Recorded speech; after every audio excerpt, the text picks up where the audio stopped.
Hello everyone, and welcome back to Shadow Man Stories. I know many of you use these videos to fall asleep, so before you drift off, I'd love it if you could leave a comment letting me know where you're listening from around the world. Also, don't forget to like and subscribe if you're enjoying the stories. My name is David Mitchell, and I've been a ranger in Monongahela National Forest for 15 years. Or maybe it's been forever. Time works differently for me now. This morning, like many mornings before it, I woke up to a strange mist hanging over the trees. It wasn't normal fog. If you looked carefully, you could see things in it, flashes of events that haven't happened yet.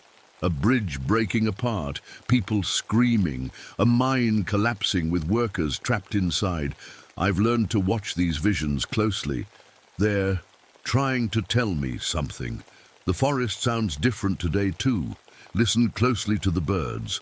They're not singing normal songs. Their melodies carry warnings about things that are going to happen. The way the wind moves through the pine needles sounds like people crying for help. Nature is trying to warn us, but nobody else seems to hear it. My fellow ranger, Tom, thinks everything is normal. "Beautiful morning," he said when I passed him on the trail. He can't feel how wrong everything is. He believes time only moves forward, 1 minute after another. He doesn't understand we're caught in something else, a loop where the future bleeds into now. Last night, the sky lit up with colors that looked like the northern lights, but we're too far south for that. The lights appeared exactly above where the Silver Creek Bridge stands. The same bridge I keep seeing collapse in the mist. The barriers between now and what's coming are getting thin in those places.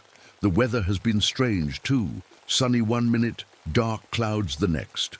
The storms don't follow normal patterns. They match the feelings of people who are going to die, people who don't even know they're in danger yet. Their fear and sadness are already in the air somehow. My radio picked up a call earlier that made my blood run cold. Mayday, Silver Creek Bridge collapsing, multiple vehicles in the water. But when I called dispatch to respond, they had no idea what I was talking about. The bridge is still standing. The disaster hasn't happened yet. The animals know something's wrong. All morning I've been watching deer, rabbits, even bears moving in the same direction, away from Silver Creek. They're not running from a forest fire or hunters. They're running from something that hasn't happened yet. The air feels heavy. Today, like it's pushing down on me. It's hard to breathe sometimes, like the weight of what's going to happen is already here, pressing on my chest. Time isn't just a straight line anymore. It's a burden you can feel. The trails are playing tricks too. The path that looks safest leads right to where the bridge will fall. The overgrown, dangerous-looking trail is actually the way to safety. Everything is backward when you can see both now and later at the same time. When I look at the mountains, they seem to shift and change shape. It's not my eyes playing tricks. It's because I'm seeing them in the past, present and future, all layered on top of each other. The mountain is where it is now, where it was 100 years ago, and where it will be 100 years from now. I need to warn someone about the bridge, but who would believe me? How do you tell someone you can see the future because you're not really part of the present anymore? The truth is, I'm not supposed to be here at all. I should probably tell you the truth about myself. My name is David Mitchell. I'm 39 years old, and I died 3 years ago. At least, that's what should have happened. There was a collapse at the Blackwater mine. I was leading a rescue team to save trapped miners when the ceiling gave way. I remember pushing 2 men to safety just as the rocks came down. Everyone says I died a hero, but here's the strange part. I woke up the next morning in my cabin, alive and breathing. At first I thought it was a miracle. I survived somehow. But things weren't right. People looked at me funny. Some would talk to me one day and ignore me the next, like they couldn't see me. My dog Buster is the only one who understands. He died with me in that mine, but he's still by my side. Sometimes I see him flicker, like he's not fully here. When he howls at night, it's not at the moon. It's for people who are about to die. He knows things before they happen, just like I do now. I still have my dad's old mining helmet. He died. In these mountains too, in a different accident years ago. Sometimes when I hold it, I can feel myself being pulled back to that day in the mine, when the rocks fell. It's like the helmet is trying to remind me of something important I'm forgetting. The strangest thing is that I know about disasters before. They happen, not just feelings or hunches. I know exactly when and where people will die. The Silver Creek Bridge collapse, the West Side school fire next month, the gas explosion at the mill in the fall. I've seen them all, over and over. I can't stop myself from trying to help. It's like I'm being pulled to these places. Last month, I warned a family to get out of their house just before a tree fell through their roof during a storm. They're alive because of me, but here's the weird part. After I save someone, I always die again. Different ways, each time. And then I wake, up back in my cabin like nothing happened. My dreams aren't really dreams anymore. When I close my eyes, I see all the times I failed to save people, all the different ways I've died trying. These aren't nightmares. They're memories of other timelines, other chances I've had. Even my ranger tools don't work right anymore. My compass spins wildly near disaster sites. My flashlight turns on by itself to show me paths I need to take. My radio picks up calls from days in the future. It's like my equipment knows I'm caught. Between worlds. Sometimes I wonder if I'm crazy, but then I save someone who should have died, and I know this is real. Whatever is happening to me, whatever I've become, it has a purpose. Buster is looking at me now, ears perked up. He senses something. The Silver Creek Bridge disaster is coming soon. I can feel it in my bones. The same way I can still feel the pain from every death I've experienced. Today is different, though. Today, I think I might finally understand why I'm stuck here. And it has something to do with what I found in my backpack this morning. This morning, I found something in my backpack that shouldn't be there. A newspaper clipping dated 3 days from now. The headline reads, "Silver Creek Bridge Collapse Claims 12 Lives." There's a photo of rescue workers pulling cars from the river. I've never seen this paper before, but the coffee stain in the corner is from my mug. Somehow, I brought this back from a future I've already lived through. The forest is too quiet today. Usually you can hear birds, squirrels, the wind in the trees. But now there's nothing. It's like all the sounds have been sucked away to somewhere else. I've noticed this before. The silence always comes before something bad happens, like all the noise is being saved for the screams and crashes that are coming. As I walked towards Silver Creek this morning, I saw something that made me freeze in my tracks. A huge shadow moved across the ground in front of me, shaped like a man but with wide wings. The shadow was there, clear as day. But when I looked up, there was nothing casting it. The shadow came before whatever made it. In this strange world I live in now, sometimes effects come before causes. My radio, compass, and even the metal buttons on my uniform started vibrating as I got closer to the bridge. They hummed with a rhythm that sounded like metal, twisting and breaking. The same sound the bridge will make when it falls. I set up my tent near the fire tower to keep watch over the bridge. Inside, I found my journal open to pages I haven't written yet. Notes describing the bridge collapse from different angles. Some entries are about people I tried to save, but couldn't. Others describe my own death, crushed by falling concrete, drowned trying to reach a child in a sinking car, heart attack. From the strain of pulling too many people to safety, I've died so many different ways trying to stop this. My phone lit up even though there's no signal out here. Emergency alerts about the bridge collapse scrolled across the screen. Messages asking all available rescue personnel to respond. Calls for ambulances and helicopter evacuations, all for a disaster that's still 3 days away. When I pressed my ear to the ground near the bridge, I could hear it. The distant sounds of metal groaning, concrete cracking, cars splashing into water, people screaming for help. The disaster is already happening somewhere in time, and the sounds are leaking backward to now. The photos on my phone have changed too. Pictures I took of the empty bridge yesterday now show it broken and fallen. A selfie I took last week now has the Mothman in the background, those glowing red eyes staring right at me. These aren't edited. Time itself is getting confused around me. Every trail I try to take away from the bridge somehow loops back to it. I tried to hike to the ranger station this morning to call for help, but after an hour of walking, I ended up back at Silver Creek. It's like the forest itself is changing to keep me here. All paths lead to the moment when I'll have to make a choice. Buster hasn't stopped howling all day. He's sitting at the edge of the water, nose pointed toward the bridge, making that awful sound that's somewhere between a cry and a warning.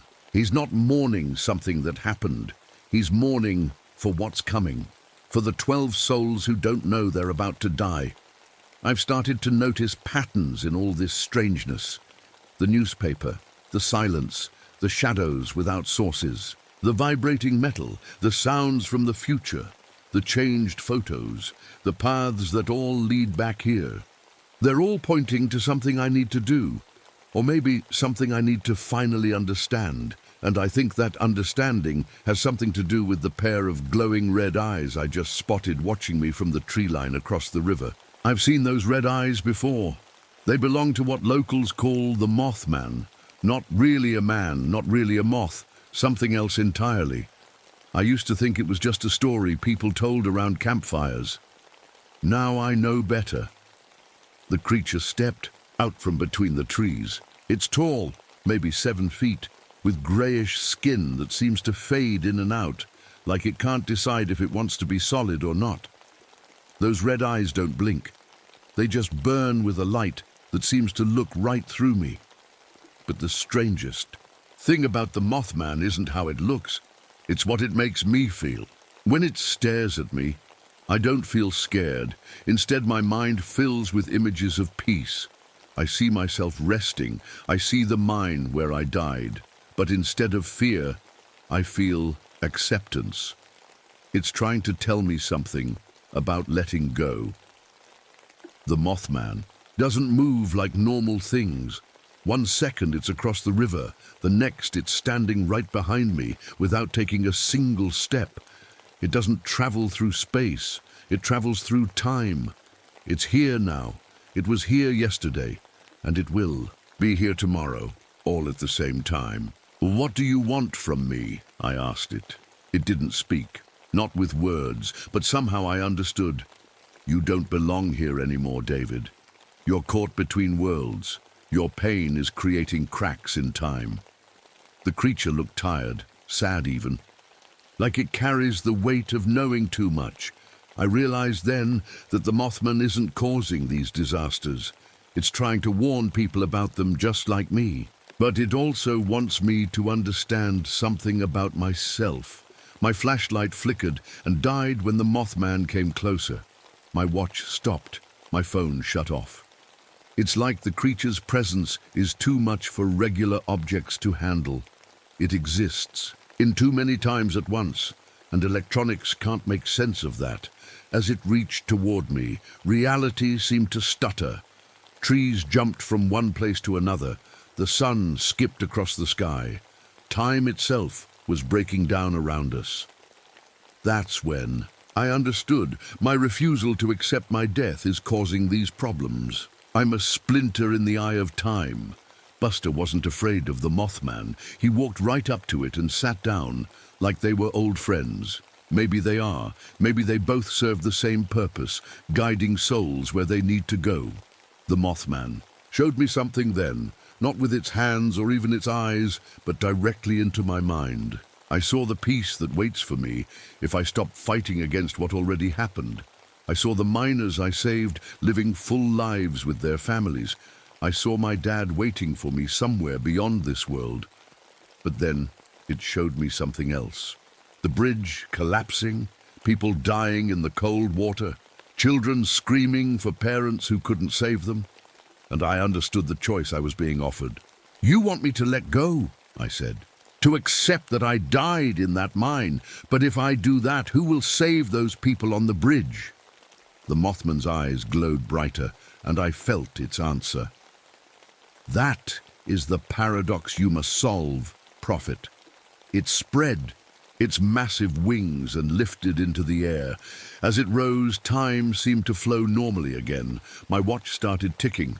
My phone turned back on. The trees stayed where they were supposed to be. But the Mothman's message stayed with me. I need to make a choice. And I have less than 3 days to figure out what the right one is. I looked at Buster, who wagged his tail slowly. "Come on, boy," I said. "We need to get to the fire tower. I think I know what we have to do." As we hiked up the mountain trail, I felt something I hadn't felt in a long time: hope. Not because I thought I could cheat death again, but because I was finally beginning to understand why I'd been given this strange second chance. The fire tower stands tall above the forest, with a perfect view of Silver Creek Bridge. From up here, I can see everything: the road leading to the bridge, the water flowing beneath it, and the weak spot in the middle where the collapse will begin. This tower exists in all the timelines I've lived through. It's always here watching, over everything like I do. I've been awake for 2 days straight now. My body feels heavy, like I'm carrying the weight of all my failed attempts to save those people. Buster lies at my feet, his eyes following something I can't see.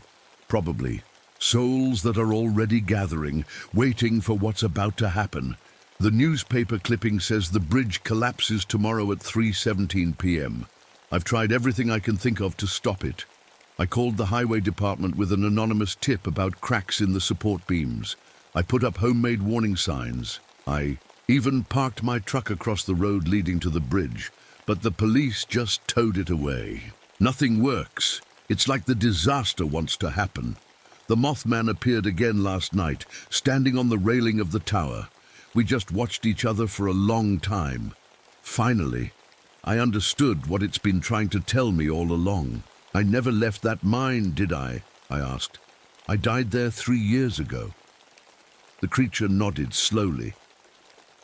"Then why am I still here?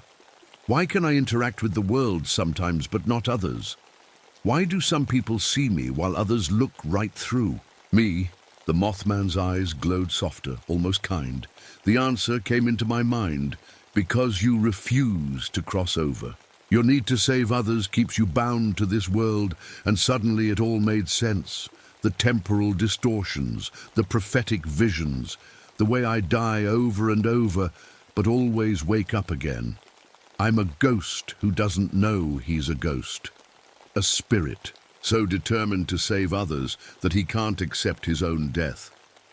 "So what can I do?" I asked. "Those people on the bridge, they're still alive. They still have a chance." The Mothman spread its wings and I felt its message. You can let go of your denial and use that power to send one last warning to the living world, but then you must move on. I felt tears on my face. Will it hurt? Moving on? Not anymore. You've already experienced the pain of dying many times. Now you can experience the peace of it. As the sun rose on what would be my last day in this world, I knew what I had to do. I'd been using my energy to keep myself here, fighting against the natural order of things. If I accepted my death, I could use that same energy for one final act, a warning big enough that someone would have to listen. At noon, I climbed to the very top of the fire tower with my dad's old mining helmet in my hands. The metal on the helmet was vibrating in rhythm with the bridge's future collapse. I placed it on my head and felt a connection to my real death in the mine 3 years ago. "I'm ready," I whispered. The Mothman appeared beside me, wings extended. As I finally accepted the truth that I died saving those miners, I felt a surge of power flow through me. The denial that had kept me trapped was transforming into something else, something that could reach across the barrier between the dead and the living. I focused all my energy on the emergency radio system in the ranger station 5 miles away. At 2:30 p.m., every radio in the county screeched with feedback, and then they heard my voice.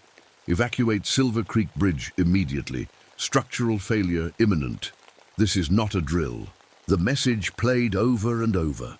I watched through binoculars as police cars raced to the scene. They blocked off both ends of the bridge and began turning cars away. By 3:15 p.m., the bridge was empty. At exactly 3:17 p.m., with a groan of metal and concrete, the center section of Silver Creek Bridge collapsed into the water below. No cars, no people, no victims. I looked at the Mothman beside me. We did it. Its eyes glowed with something that felt like approval. Your work here is done, Prophet. I knelt down and hugged Buster one last time. Ready to go home, boy? He wagged his tail and licked my face. I stood and faced the Mothman. What happens now? Now you become like me. A guardian between worlds. A protector of the timeline. Your warnings will save many lives in the years to come. As the sun began to set, I felt myself changing. The weight of denial lifted from my shoulders. The pain of my many deaths faded away. I looked down at my hands and saw they were becoming translucent, glowing with a soft light. Will I see my dad? Yes. And when your work as a guardian is done, you will rest with him. But for now, there are other disasters to prevent, other warnings to give. I nodded, understanding my new purpose. As a living man trapped between worlds, I could only save a few. As a guardian who accepted his true nature, I could save many. The last thing I saw as David Mitchell was Buster running joyfully ahead of me into a light that opened between the worlds. The Mothman spread its wings, inviting me to do the same, and I did. Some say that before disasters strike in the mountains of West Virginia, people report seeing strange lights in the sky. Some hear voices on their radios warning them of danger. Some see a tall figure with glowing eyes, or the ghostly shape of a man and his dog walking forest paths that don't exist on any map. They call us legends, superstitions, stories to tell around campfires, but we are prophets, guardians, protectors of those who still have lives to live, and we are finally at peace with our purpose. My name is Maria Santos, though I was born Maria Yazzie. That's something I don't tell many people these days. It was my third week patrolling the eastern section of Coconino National Forest, and something felt off from the moment the sun started to set. I'd been a ranger here for almost a year, but today the familiar landscape seemed to be watching me, waiting for something. I was checking on some ancient rock carvings, petroglyphs they're called, that tourists like to visit. As the last rays of sunlight hit the red stone, I stopped, dead in my tracks. There was something dark and wet trickling down from the carved symbols. I moved closer, my heart beating faster. It looked like blood. The ancient symbols were literally weeping blood. I reached out to touch it, then pulled my hand back. My grandmother would have said this was sacred ground being hurt by people who didn't understand its power. Just then, a coyote howled in the distance. Then another joined in, and another. It wasn't the normal yipping I was used to hearing. These howls sounded almost like voices, children's voices crying out in pain. Grandmother used to tell me stories about the spirits of native children who never made it home. The whole desert seemed to be crying, like the land itself was in mourning. I shivered despite the heat. This was the same forest my grandmother had spent her life protecting. She died here 2 years ago, officially from a fever, but there was more to that story. Standing there, I felt a strange connection to the land, like it recognized me as her granddaughter. But it wasn't a welcoming feeling. It felt more like the land was judging me for something. As I walked back to my Jeep, the air seemed to waver and change.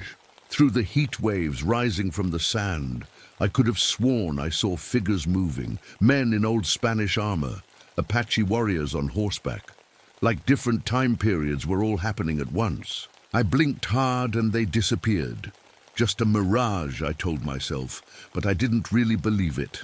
The sky was darkening, and as I looked up, I saw the moon rising, blood red, exactly the way my grandmother described it would be in her final words to me. "When the blood moon rises over Snake Canyon, you'll know it's time," she had whispered. I had dismissed it as the ramblings of a dying woman. Now I wasn't so sure. I tried calling headquarters on my radio, but all I got was static. Then, between the bursts of white noise, I heard a voice speaking Navajo, my grandmother's voice. "You abandoned your duties, daughter of my daughter. The binding is broken." I dropped the radio like it had burned me. It kept crackling on the ground, but the voice was gone. Around me, the desert was coming alive in an unnatural way. Rabbits, lizards, even the insects seemed to be moving in strange patterns, not random at all, but like they were following invisible paths. Ancient ceremonial routes my grandmother once showed me when I was little. The heat was getting worse too, even though it should have been cooling down by now. I checked the temperature gauge on my Jeep. 103 degrees, the exact temperature of my grandmother's fever when she died. I felt sick as I remembered what she said, that the fever wasn't just killing her, but was the sign of a curse consuming our family line. I knew I should head back to the ranger station, but my Jeep seemed to have a mind of its own. No matter which way I turned, I kept ending up on the same old dirt road, the one that led to my grandmother's secret ceremonial grounds. A place I hadn't visited in over a decade, a place she had kept hidden from everyone except me.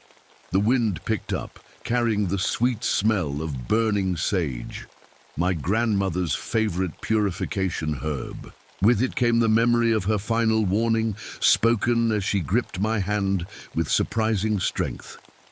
"The duty cannot die with me, Maria. It passes to you. If you refuse it, we all suffer." I had walked away from that duty. I had walked away from my heritage, my name, my responsibility, but now, under the blood moon in Coconino National Forest, it seemed my heritage wasn't done with me. I guess I should tell you who I am and why I'm so scared of what's happening. My name is Maria Santos, though I was born Maria Yazzie. I'm 31 years old and I work as a forest ranger now. But according to my grandmother, I'm something else too. I'm the last in a long line of skinwalker guardians. When I was 18, I made a choice that changed everything. I left the reservation, changed my last name from Yazzie to Santos, my mother's maiden name, and joined the Border Patrol. I wanted a normal life, a life where I didn't have to worry about spirits and rituals and ancient responsibilities. I told my grandmother her beliefs were just primitive superstitions. Those words haunt me now. She begged me to stay, to complete the binding ritual that every woman in our family has done for generations. But I refused. I packed my bags and left without looking back. I was so sure I knew better. 2 years ago, my grandmother died alone in her small house on the edge of the reservation. By then, I had left Border Patrol and become a ranger, thinking it would somehow make up for abandoning my roots. I didn't even make it to her funeral. Now, I wonder if her death was my fault. You see, in my family, there's a duty that passes from mother to daughter. Each woman in our bloodline is bound to contain a specific skinwalker, a dangerous spirit that can take any form. The binding lasts until death, when the duty passes to the next in line. By refusing my role, I broke a chain that had lasted for hundreds of years. As I drove further into the forest, I kept seeing my co-worker Jake in my rearview mirror, even though I knew he wasn't following me. His face looked different somehow, older, wiser. It hit me suddenly. Jake wasn't just a friendly ranger who always seemed to know where to find me. According to the stories my grandmother told, he matched the description of her spirit guide. I pulled over and opened the glove compartment. Inside was a small leather pouch I'd kept hidden for years, my grandmother's medicine pouch. It contained dried herbs, stones, and other things needed for the binding ritual. I'd kept it out of guilt, but never believed I would use it. The strange thing is, even though I rejected everything my grandmother taught me, I've always had a way of knowing things about the desert, where to find water, how to read the weather, which plants heal and which harm. The other rangers think I'm just good at my job, but these are things I never studied. They're memories passed down through our bloodline, whether I wanted them or not.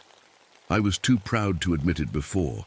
I thought modern knowledge was better than ancient wisdom.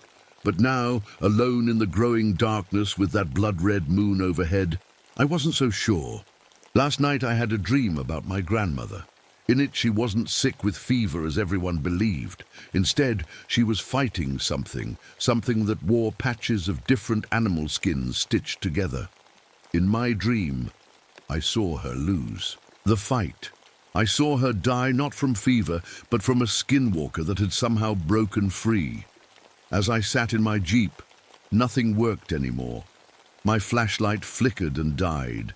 The radio was still just static. Even my cell phone showed no signal. It was like technology itself was rejecting me, telling me I couldn't fight this with modern tools. I stepped out of the jeep, feeling the warm night air on my skin. The blood moon cast everything in a red glow. I knew what I had to do, even though every part of me wanted to drive away and pretend none of this was real. I had to find out what happened to my grandmother. I had to face the thing I'd spent my adult life running from. And I had a terrible feeling that whatever was out there in the darkness was already looking for me. The moonlight led me to a small clearing I hadn't visited in years. What I saw there made my blood run cold. Someone, or something, had arranged bones in a perfect circle. Not just any circle, but exactly like the one my grandmother would make during the binding ritual. Except these bones were broken, scattered in places, the circle's power clearly destroyed. The forest around me was eerily quiet. No crickets chirping, no nightbirds calling, not even the rustle of small animals in the brush. It was like the whole desert was holding its breath, mourning something lost. I remembered how my grandmother used to say that the land itself was alive and aware. Now I felt it grieving. I knelt down to look at some tracks in the dirt. They started as deer prints, then suddenly changed to what looked like coyote paws, then to something with human-like fingers. The tracks were fresh. Whatever made them was still out here, and it was looking for someone to bind it again. Next to the bone circle was something that made me gasp, a coyote, long dead and dried out like a mummy. It was arranged in an unnatural position, exactly how my grandmother had been lying when they found her body. A warning, a message meant just for me. Beyond the clearing, I spotted something metallic reflecting in the moonlight. It was a jeep, overturned and half buried in sand. The sight of it made my stomach twist. The vehicle belonged to my cousin Layla. 6 months ago, she disappeared while visiting our grandmother's old home. They found her jeep, but never found her. Now I knew why. She had tried to take my place, to become the guardian in my absence. And she had failed. I tried to use my radio again, desperate to call for help, but it just made an awful screeching noise before going completely dead. My flashlight wouldn't work either, and the compass on my belt spun in wild circles. It was like the old powers were rejecting modern technology, punishing me for choosing the new ways over the old. The wind carried a strange sound, a low rhythmic chanting that raised goosebumps on my arms. It was the death song my grandmother had taught me, the one sung only when a guardian passed away. But the voice singing wasn't human. It was mourning not just my grandmother, but the end of our whole tradition. I stumbled upon a rock wall I'd never noticed before, covered in ancient carvings. They told a story, our family story. Women, generation after generation, performing the binding ritual, sacrificing normal lives to keep their community safe. In the last panel, a figure that looked like me was turning away, walking off, and behind her something terrible was breaking free. The path ahead of me kept changing. Hills appeared where there had been flat ground. Rocks moved. Trails I'd walked 100 times suddenly ended in cliffs or circled back on themselves. It was like the landscape itself was falling apart, the barrier between worlds breaking down because the binding was gone. You're starting to understand now, aren't you? The voice came from behind me. I spun around to see Jake standing there, but something was different about him. He seemed almost transparent in the moonlight. "Who are you really?" I asked, my voice shaking. "You're not just a park ranger." "No," he said quietly. "I'm not. I died many years ago. Your grandmother sent me to watch over you, to guide you, back when it was time."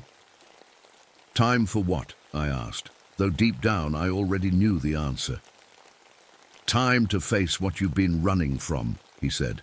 "It's been free for 2 years now, growing stronger. It killed your grandmother when she grew too weak to contain it. It killed your cousin when she tried to take your place. Now it's coming for you." "What is?" I whispered. Jake looked at me with sad eyes. "You know what it is, Maria. The Skinwalker. And it's close now, very close." As if on cue, a howl broke the silence of the night, not a normal coyote cry, but something that raised the hairs on my neck. It sounded almost human, yet not human at all, and it was coming closer. I froze as something moved at the edge of the clearing. At first I couldn't make sense of what I was seeing. It looked like a person, but wrong somehow, like someone had taken parts from different animals and people and stitched them together. As it stepped into the moonlight, I could see it more clearly. It wore a jacket that belonged to my cousin Layla. Around its neck hung my grandmother's turquoise necklace. Its face kept shifting, never settling on one form, but I caught glimpses of features I recognized. My grandmother's eyes, my cousin's mouth, even my own nose. "Maria Yazzie," it said, and its voice was my grandmother's, sweet and familiar. "Or do you prefer Santos now, running from who you are?" I backed away, my heart pounding. "What do you want?" It tilted its head, almost curious. "What I've always wanted, a guardian, a vessel. That's what your family promised me hundreds of years ago." It gestured at the bone circle. "Your grandmother kept her promise. For 83 years she kept me bound. But you..." The creature's form rippled, becoming more animal-like, then human again. "You broke the promise. You left me free to feed. And I have fed well on the forgotten ways, the abandoned traditions. I grow stronger as your people forget." I reached for my gun, but Jake's ghostly hand stopped me. "It won't work," he whispered. "Bullets can't hurt something from the spirit world." The Skinwalker laughed, and now it sounded like a child. "Listen to the dead man, Maria. He knows." It began to circle me slowly. "Your grandmother tried to teach you, but you thought you were too smart, too modern." It switched to my grandmother's voice again, perfectly mimicking the lessons of my childhood. "The old ways keep us safe, little one. Remember the stories." Without warning, it lunged at me, claws extended, then pulled back at the last second. I fell backwards, scrambling away in terror. "I could kill you now," it said calmly. "Like I killed the old woman when she grew too weak. Like I killed your cousin when she tried to take your place without proper training." It pulled something from inside its patchwork clothing, a small flute made from what looked horribly like a human bone. "But I'd rather have a guardian again. It's comfortable, like a warm home." It put the flute to its lips and played a haunting melody that I somehow recognized, though I'd never heard it before. The song pulled at something deep inside me, calling to my blood, to my family line. The desert around us began to shift and change. Familiar landmarks disappeared. New ones appeared. It was like we were walking between worlds, neither fully in reality nor fully in the spirit realm. "Where are you taking me?" I demanded, trying to keep the fear from my voice. "To a place of choosing," the creature replied. "A place where you must decide who you really are, Maria Yazzie Santos." We walked for what seemed like hours, but might have been minutes. Time felt strange, stretched and compressed at once. Jake followed silently, his ghostly form growing fainter with each step. Finally, the Skinwalker stopped. "Here is my offer," it said. "Take your grandmother's place. Become my guardian. Bind me to you until your death. Or..." It smiled with Eat too many teeth. Watch me destroy what's left of your culture, your family's knowledge, everything your ancestors died to protect." "Why me?" I asked. "Why not find someone else?" "Because it must be the bloodline," Jake answered from behind. "Me," his voice fading. "The pact was made with your family generations ago. It can only be your blood that binds it." The skinwalker nodded. "The dead man speaks truth. So what will it be, Maria? Will you run away again? Or will you finally accept who you truly are?" I looked around at the strange, shifting landscape. In the distance, I could see a small stone structure, a kiva, a sacred ceremonial space, the place where I would have to make my choice. "You have until sunrise," the skinwalker said. "Then I will be too strong to bind." It melted into the shadows, leaving me alone with the fading ghost of Jake and a decision that would determine not just my fate, but perhaps the fate of everything I had once cared about. The stone kiva stood before me, half in our world, half somewhere else. Moonlight showed me the way inside, down the ladder into the round underground room. The air felt thick and ancient, like breathing in history itself. In the center lay a small pile of bones, carefully arranged in a pattern. With a shock, I realized they were my grandmother's remains. Someone, or something, had brought them here and arranged them exactly as they needed to be for the binding ritual. "This is where it must happen," Jake said, his voice barely a whisper now. "This is the testing ground, the place between worlds where guardians are made." My throat felt like sandpaper. I hadn't brought any water, and now I was so thirsty it hurt. But somehow I knew this wasn't ordinary thirst. It was something deeper, a spiritual dryness from cutting myself off from my heritage for so long. Sitting down by my grandmother's bones, memories flooded back to me. Summer evenings as a little girl, watching her prepare herbs and sing soft songs under her breath. How she would teach me words in Navajo, tell me stories about our ancestors, show me how to recognize the plants that heal and the ones that harm. All the things I had pushed away when I left, calling them superstitions and fairy tales. She was preparing you all. Along, Jake said gently. Every story, every lesson, it was training. She knew this day would come. The skinwalker materialized on the other side of the bone circle, watching me with glittering eyes that never stayed the same color for more than a moment. "Choose, daughter of guardians," it said. "The sun will rise soon."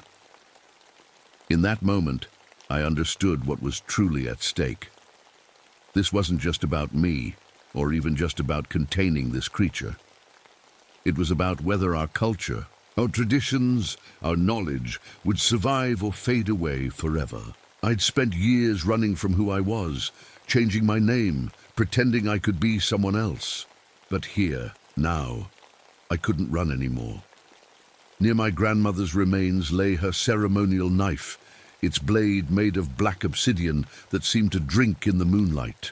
I knew from my childhood lessons that such a blade could cut even in the spirit world, but only if the person wielding it fully accepted who they were. "If I do this," I said slowly, "if I become the guardian, what happens?" The skinwalker smiled, showing teeth that were sometimes human, sometimes not. "You bind me to you until death. I cannot harm others while bound, but I will always be with you, part of you. And when you die, you must have prepared the next guardian, or I go free again." I looked at Jake. "Is there another way?" He shook his head sadly. "This is the pact your ancestors made. They knew the price." I picked up the obsidian knife, feeling its weight in my hand. With it I could hurt the skinwalker, maybe even drive it away for a time, but it would come back stronger, angrier, and there would be no one left who knew how to contain it. My hands were shaking as I began to gather the herbs and stones from my grandmother's medicine pouch. I remembered the words of the ritual, surprised at how easily they came back to me, as if they had been waiting all this time. "I accept," I said quietly. "I accept who I am. I accept my duty as guardian." The binding ritual was both simpler and harder than I expected. Simple in its actions, arranging stones, burning herbs, speaking ancient words, but hard because each step meant giving up a piece of the life I had built, the identity I had created for myself. As I completed the final words, the skinwalker howled, a sound of both anger and relief. It rushed toward me, not solid anymore, but like smoke or water, pouring itself into me through my eyes, my mouth, even through my skin. I felt its rage, its hunger, its ancient loneliness. For a moment I thought I would be torn apart. Then suddenly my grandmother's voice was in my head, guiding me, showing me how to create the mental barriers that would keep the creature contained within me, but separate from my own thoughts. When it was over, I collapsed beside the bone circle, exhausted but whole. I could feel the skinwalker inside me now, a constant presence, but bound by chains of will and tradition and blood. Jake stood before me, smiling peacefully, his form growing transparent in the pre-dawn light. "You did well," he said. "Your grandmother would be proud." "Are you leaving?" I asked, suddenly afraid to be alone with what I now carried inside me. "My task is complete," he said. "I was sent to bring the Guardian home, and now I can rest." His form grew fainter still. "But remember, Maria Yazzie, you are never truly alone. All the Guardians who came before you, they are with you too." As the first rays of sunlight touched the kiva, Jake faded away completely. I climbed the ladder back to the surface, feeling different, heavier with responsibility, but also somehow more complete than I had felt in years. The forest looked ordinary again in the morning light, but I knew it would never be the same for me. I was different now. I was Maria Yazzie again, guardian of the skinwalker, keeper of traditions I had once rejected. I knew what I had to do next. Find others of our tribe who still remembered the old ways, learn everything I could about my role, and someday, when the time was right, begin training the next guardian so the chain would not be broken again. As I walked back toward the ranger station, I felt the weight of the medicine pouch against my heart.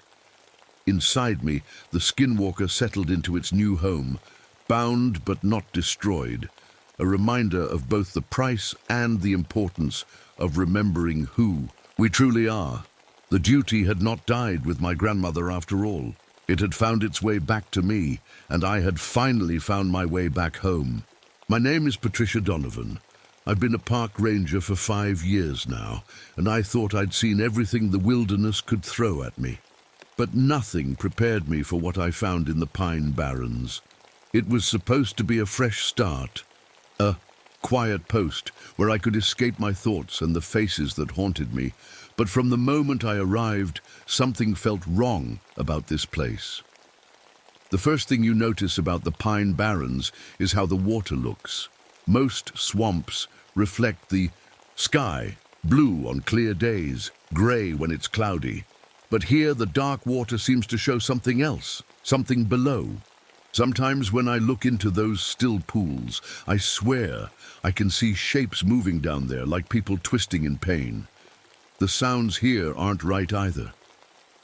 During my first night in my cabin, I woke up to what I thought was a child crying. It was far away, carried on the wind, but clear as day. When I mentioned it to Tom, the senior ranger, he just looked at me with sad eyes. "You'll hear things like that a lot," he said. "Back in colonial times, there was a plague that swept through here, killed most of the children. Folks say their cries still echo on quiet nights." I laughed it off then. Ghost stories don't scare rangers. But that was before I knew better. The fog here is another thing that's just wrong. It doesn't roll in from the water like normal mist. It rises straight up from the ground, thick and yellow-tinged, smelling like rotten eggs. The locals call it the devil's breath and say it comes straight from hell itself. I used to think that was just superstition. Last night was the worst. A full moon hung over the swamp, but it wasn't silver white like it should be. It was red, blood red, casting an eerie light over everything. It reminded me of... No, I'm not ready to talk about that yet. My radio hasn't worked right since I got here. Instead of static, I get these strange sounds. Soft singing, like a mother singing her baby to sleep. Sometimes I hear whispers beneath. The singing, words I can't quite make out, but that fill me with dread all the same. The animals act strange too. I've been a ranger long enough to know how wildlife behaves, but here they seem to watch me. Raccoons line up at the edge of the light from my cabin, just staring. Birds circle overhead in patterns that don't make sense. It's like they're all working together, serving some purpose I don't understand. The heat doesn't make sense either. Even at night, even when the air feels cool on my skin, there's this strange warmth coming from the ground, like something hot is just below the surface, burning away. The paths here never lead where they're supposed to. I've worked these trails for 3 weeks now, and I still get lost. But I always end up in the same clearing, a circle of dead trees surrounding an old stone foundation. Tom says it was once a house belonging to a woman named Mother Leeds, who lived here 300 years ago. He wouldn't tell me more than that. There's something heavy in the air here, something that presses down on you. It feels like grief, ancient and overwhelming, like the weight of hundreds of years of prayers that went unanswered, of mothers watching their children die and being unable to save them. I came here to escape my past, but I'm starting to think this place won't let me run from what I've done. I think it knows my secret. I think it called me here, and I think my dog Rex knows it too. The way he looks at me now, those aren't the eyes of a dog anymore. I haven't told anyone why I really came to the Pine Barrens. 6 months ago, I was still a police officer in Philadelphia. That's where it happened, the thing that changed everything. We got a call about a robbery at a small corner store. My partner Mike and I were the first ones there. The suspect was running out the back door when we arrived. I yelled for her to stop, but she kept running. When she turned around, I saw she had a gun. "Drop your weapon," I shouted, my heart beating so fast I could barely hear myself think. She was just a kid, maybe 17 or 18, and she was pregnant. Her belly was big and round under her sweatshirt. Our eyes met for a second, and I hesitated. That's when Mike stepped forward, but before he could say anything, she raised her gun. I fired. I had to. She went down, and so did Mike. He'd stepped right into my line of fire. The girl died right there in that alley. So did her unborn baby. Mike hung on for 3 days in the hospital before he died too. His last words to me were, "It's not your fault, Patty." But it was my fault. If I hadn't hesitated, Mike might still be alive. And that girl, her name was Alicia Leeds, might have dropped her gun. I found out later it wasn't even loaded. After that, strange things started happening to me. My stomach would cramp up like I was pregnant. Sometimes I'd wake up feeling sick, just like morning sickness. My body changed, like it was preparing for a baby that wasn't there. The doctors said it was all in my head. Stress, guilt, trauma. I started seeing children everywhere. In the grocery store, I'd turn around and see a little boy watching me, only to blink and find no one there. I'd hear babies crying in empty rooms. Once, I woke up to tiny handprints on my bedroom window, on the 14th floor of my apartment building. I couldn't take it anymore. I quit the force and applied for the ranger position out here. I thought being alone in nature would help clear my head. I was wrong. The first week I was here, I found a box of old newspapers in my cabin. One of them had a story about Alicia Leeds, not the girl I shot, but her great-great-great-grandmother or something. The article said she was descended from the original Mother Leeds, the woman who supposedly gave birth to the Jersey Devil back in 1735. That can't be a coincidence, right? Rex was a gift from Mike before what happened. He's a good dog, a German Shepherd mix with smart eyes. But lately those eyes don't look like a dog's eyes anymore. Sometimes when he stares at me, I swear I see a human baby's eyes, looking back, not just any baby. Alicia's unborn child, I still wear the St. Christopher medal Mike gave me. He was Catholic and said St. Christopher protects travelers. We're all traveling through life, he told me once. Might as well have some protection. Fat lot of good it did him. I know these trails better than I should for someone who's only been here 3 weeks. It's like I've walked them before, or like something is guiding me. Sometimes I feel like there are hands on my shoulders, pushing me in certain directions. Small hands, children's hands. Yesterday I nearly drowned trying to save a little boy I saw struggling in the swamp. I jumped in without thinking, but when I got there was no boy, just dark water and tangled weeds that wrapped around. My legs like fingers. Tom had to pull me out. He looked at me like I was crazy when I told him about the boy. There's no children out here, Patricia, he said. Hasn't been for years. But I see them. I hear them. And I think they see me too. I think they know what I did. Nothing I brought with me seems to work right here. My flashlight flickers even with new batteries.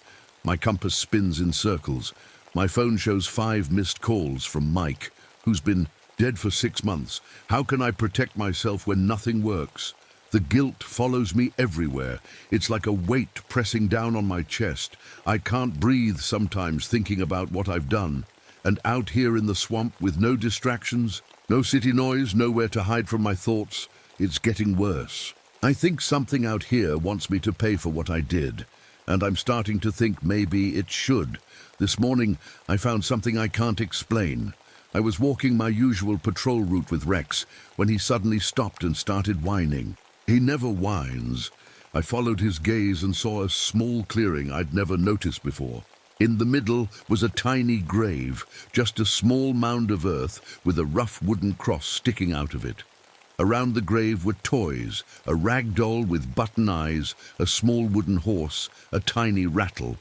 They looked old-fashioned, like something from hundreds of years ago, but they weren't dirty or rotted. They looked fresh, like someone had just placed them there. I knelt down to look closer. The cross had a name carved into it. Sarah Leeds, 1735, the same year the Jersey Devil was supposedly born. As I touched the tiny grave, the whole swamp went quiet. Not just quiet, silent. No birds, no insects, no wind in the trees, nothing. It was like the whole place was holding its breath, like it was watching me. The silence lasted maybe 30 seconds, but it felt like forever. When the sounds came back, they seemed louder than before, almost angry. As we walked away, I noticed something else strange. Tracks in the mud. Not human tracks. Not animal tracks either, at least not any animal I know. They looked like hoof prints, but wrong somehow. More pointed, and they were walking on 2 legs, not 4. Then there was the smell. I've gotten used to the swamp smells. Uber mud and rotting plants and stagnant water, but this was different. It smelled like rotten eggs, sulfur, mixed with something sweet and sour at the same time. It reminded me of when I visited my sister in the hospital after she had her baby, that mix of milk and bodily fluids. But this smell was wrong, spoiled. It made me gag. I reached for my rifle, standard issue for rangers in areas with dangerous wildlife, but when I touched it, the metal felt soft, like clay. When I pulled it out, the barrel had twisted itself into a curve like the shape of a cradle. I dropped it, heart pounding, and when I looked again, it was normal, but I didn't pick it up again. My radio and phone both died at the same time, even though I'd just charged them. When I tried to turn them on, all I got was a sound like a baby crying. Just for a second, then nothing. I was completely cut off. The crying sound stayed with me as we walked deeper into the swamp. It seemed to come from everywhere and nowhere at once. A baby's cry that turned into a woman's sob, then back again.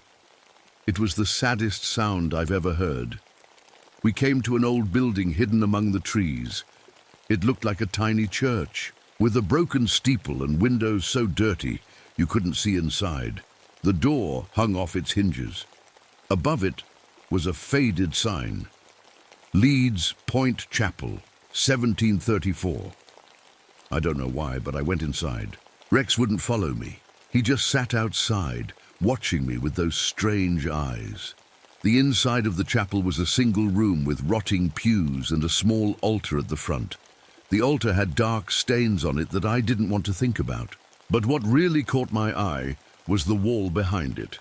Someone had carved hundreds of children's names into the wood, along with dates. All the dates were from the same year, 1735, and right in the center, bigger than the rest, was the name Leeds. I felt dizzy suddenly. The room seemed to shift around me, like I was seeing it in two different times at once. For a second, I saw it new and clean, with candles burning and a woman kneeling at the altar, her belly huge with child, tears streaming down her face as she prayed. Then it was old and broken again, and I was alone. But I could still hear her voice whispering, "Please save my child. I'll do anything, anything." I ran out of that chapel so fast I tripped and fell into the mud. When I looked up, Rex was standing over me, but in that moment he didn't look like my dog at all. His eyes were human, a baby's eyes, looking at me with such sadness and knowledge that I couldn't breathe. "Rex," I whispered. He whined, but it sounded like a human baby's cry. Then he turned and walked down a path I hadn't seen before. I had no choice but to follow. The path kept changing as we walked. Trees that were on my right would suddenly be on my left. The sun jumped in the sky, like time was speeding up and slowing down. I felt like we were walking in circles, but somehow getting deeper into the swamp with every step. I don't know how long we walked. It could have been minutes or hours, but suddenly we were in another clearing, and I knew we'd reached our destination. In the center stood a woman. At least I thought it was a woman at first. She had her back to me, and she was wearing an old-fashioned dress, long and dark. Her hair was wild and tangled down her back. "Hello?" I called out, my voice shaking. She turned around slowly, and I saw that she wasn't a woman at all.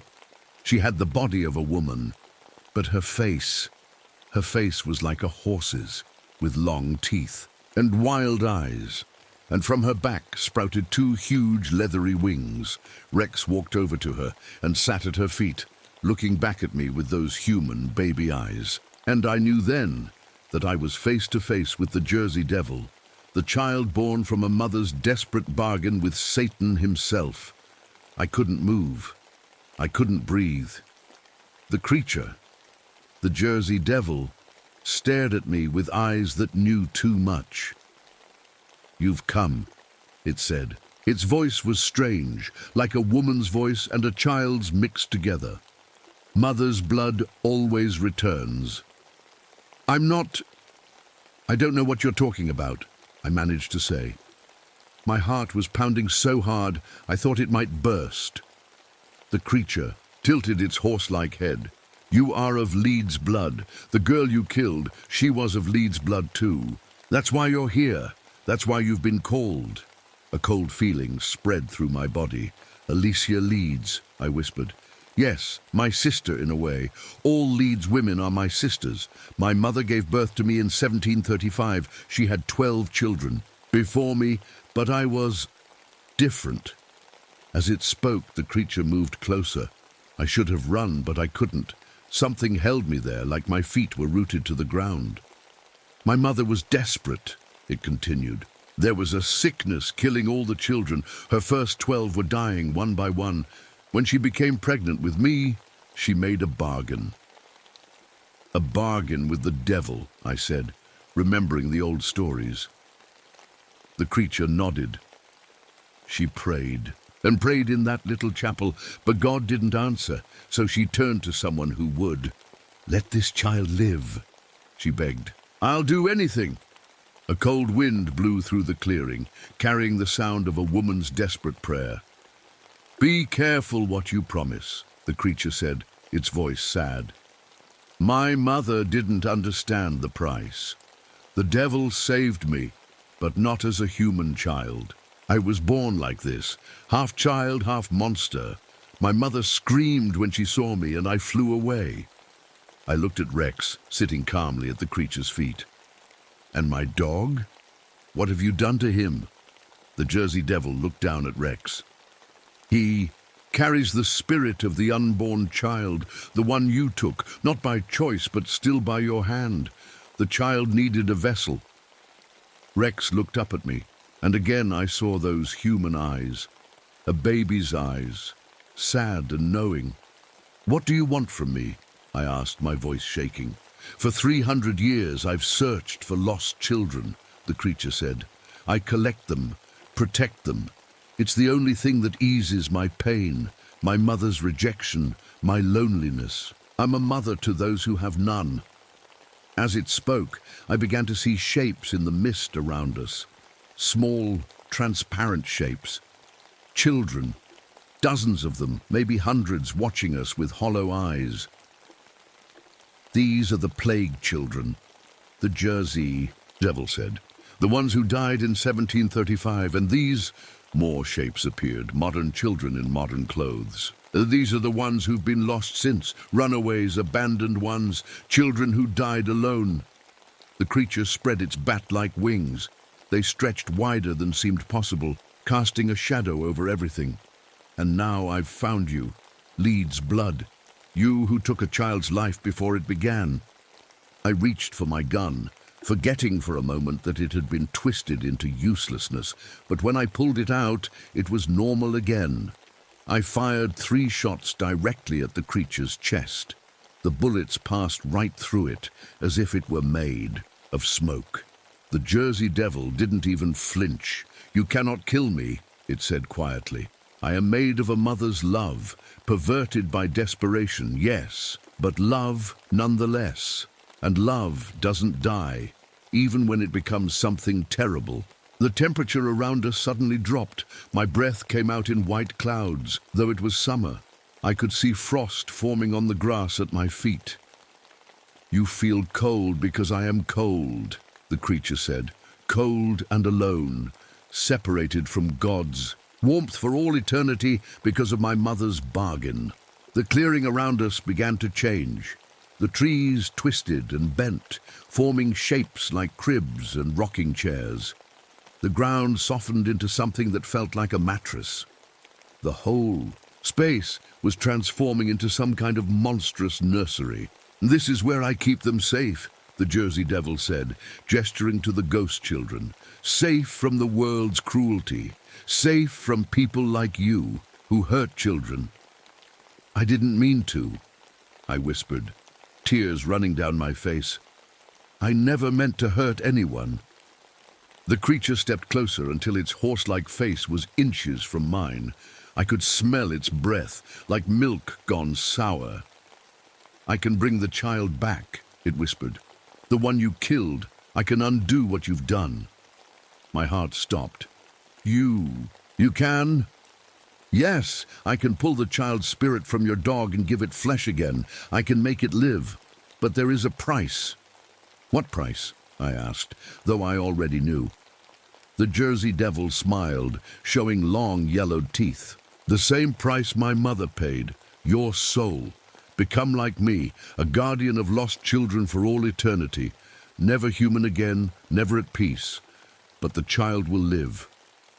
I looked at Rex, at the human eyes watching me from my dog's face. The unborn baby, Alicia's baby, the innocent life I had ended. You have until midnight to decide, the creature said, when the blood moon reaches its highest point. It spread its wings, and with a sound like a baby's cry, mixed with a horse's scream, it flew up into the darkening sky. The ghost children faded away with it, leaving me alone with Rex. He whined, a sound that broke my heart because it wasn't a dog's whine at all. It was a baby's cry. I fell to my knees and buried my face in his fur. I'm sorry, I sobbed. I'm so sorry. Night was falling fast, unnaturally fast. The moon was rising, blood red just like the night before. I had only hours to make my choice. My soul for the child's life. Become a monster to undo my terrible mistake. Was that really a choice at all. The blood moon climbed higher in the sky as I wandered through the swamp with Rex at my side. My mind was racing. Could I really give up my soul, become a monster? But how could I not if it meant saving an innocent life? A life I had taken. My feet seemed to know where to go, even though I didn't. Soon, I found myself back at a chapel. It looked different in the red moonlight, almost alive, with shadows that moved even when nothing was moving. I pushed open the creaking door and stepped inside. Rex wouldn't follow me this time either. He sat outside, watching me with those human baby eyes. Inside, the chapel was no longer empty. Dozens of candles burned, casting flickering shadows on the walls. And kneeling at the altar was a woman in an old-fashioned dress. The same woman I'd glimpsed earlier in my vision, Mother Leeds. She turned to look at me, her face streaked with tears. "Have you come to make the same mistake I did?" she asked. I took a step back. "You're not real. You can't be. Neither is my child as you saw it. Yet here we both are." She stood up slowly. 300 years I've been trapped in this moment. The moment of my greatest sin, my desperate bargain. The Jersey Devil said it could bring back the child. The child that died, I said. Mother Leeds laughed bitterly. "And you believed it? The devil never gives what it promises. It twists everything. My child didn't live. It became a monster. Is that what you want for your child?" Before I could answer, the chapel began to shake. Dust and bits of wood fell from the ceiling. A crack spread across the floor between me and Mother Leeds. "It's coming," she whispered. "It knows we're talking. It knows I'm trying to warn you." The shaking got worse. The walls began to crack, and through the cracks I could see not the swamp outside, but somewhere else, somewhere full of fire and screaming. "The chapel is built on unholy ground," Mother Leeds said. "My bargain corrupted this place. It's a doorway now, a doorway to hell itself." The roof suddenly collapsed. I dove out of the way as heavy beams crashed down. When I looked up, the chapel was half gone, and the night sky above was filled with swirling red clouds. The Jersey Devil hovered there, its wings spread wide, its horse-like face twisted in rage. "Mother!" it screamed, and its voice was the cry of every child who ever felt abandoned. Mother Leeds looked up at her monstrous child, her face full of grief. "I'm sorry," she whispered. "I've been sorry for 300 years. Then she turned to me. "Run!" she shouted. "Get out while you still can!" But I couldn't move. Suddenly, pain shot through my body, terrible crushing pain that brought me to my knees. It felt like I was experiencing childbirth and death at the same time. In my mind, I saw flashes, hundreds of them, thousands. Women throughout history holding their dying children, mothers reaching out as their babies were taken from them. The grief of every mother who ever lost a child, all at once, pouring through me like fire. I screamed until my throat was raw. When the pain finally eased, I looked up to see the Jersey Devil landing beside me in the ruined chapel. "Now you understand," it said. "Now you feel what I feel, what my mother felt, what every mother feels when she loses her child." I struggled to my feet, still shaking from the pain. "God," I whispered. "God, help me." The Jersey Devil laughed. "God doesn't answer mothers' prayers. If he did, I wouldn't exist." My mother prayed and prayed to him, and he let her children die, so she turned to someone who would help. It reached out a clawed hand to me. "I'm offering you the same thing, the same bargain. Your soul for the child's life. Become like me, a guardian of lost children. We'll protect them together, for eternity." For a moment I was tempted, so tempted, to undo what I'd done, to save the child I'd killed. I touched the St. Christopher medal around my neck, Mike's medal. It felt hot against my skin. "No," I said, surprising myself. "No, that's not protection, that's damnation." The Jersey Devil's eyes narrowed. Then you choose to let the child stay dead? To live with your guilt? I choose not to make another devil's bargain, I said. That's what got us here in the first place. I pulled the medal from around my neck and held it up.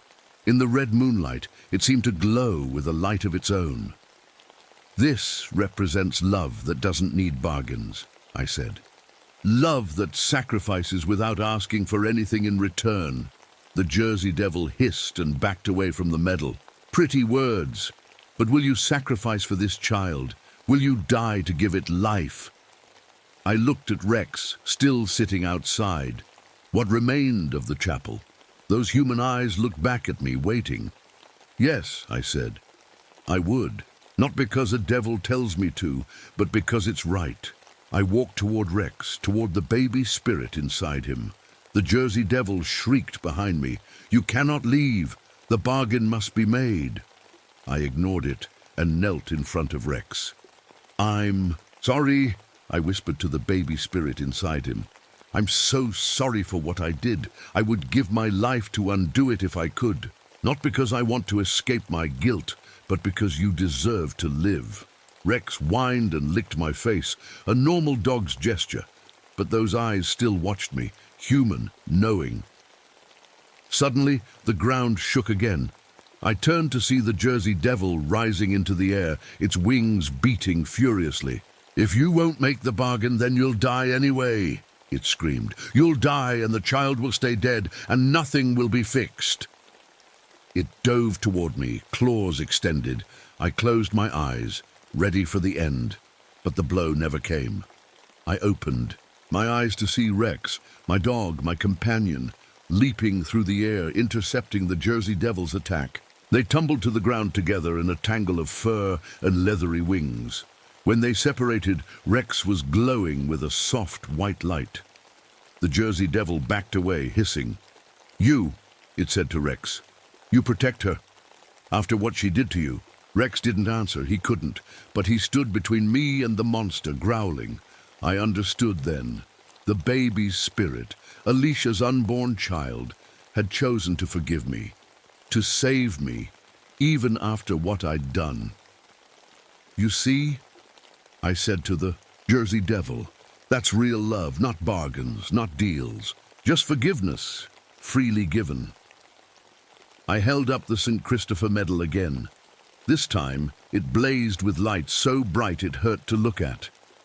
The Jersey Devil screamed, a sound of pure agony, and began to change.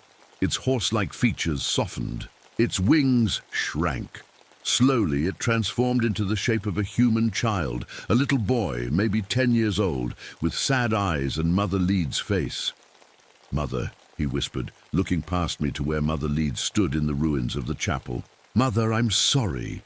Mother Leeds walked forward, her arms outstretched. My son, she said, my 13th child. I've waited so long to hold you. They embraced, and as they did, they both began to fade, becoming transparent, then just faint. Outlines, then nothing at all.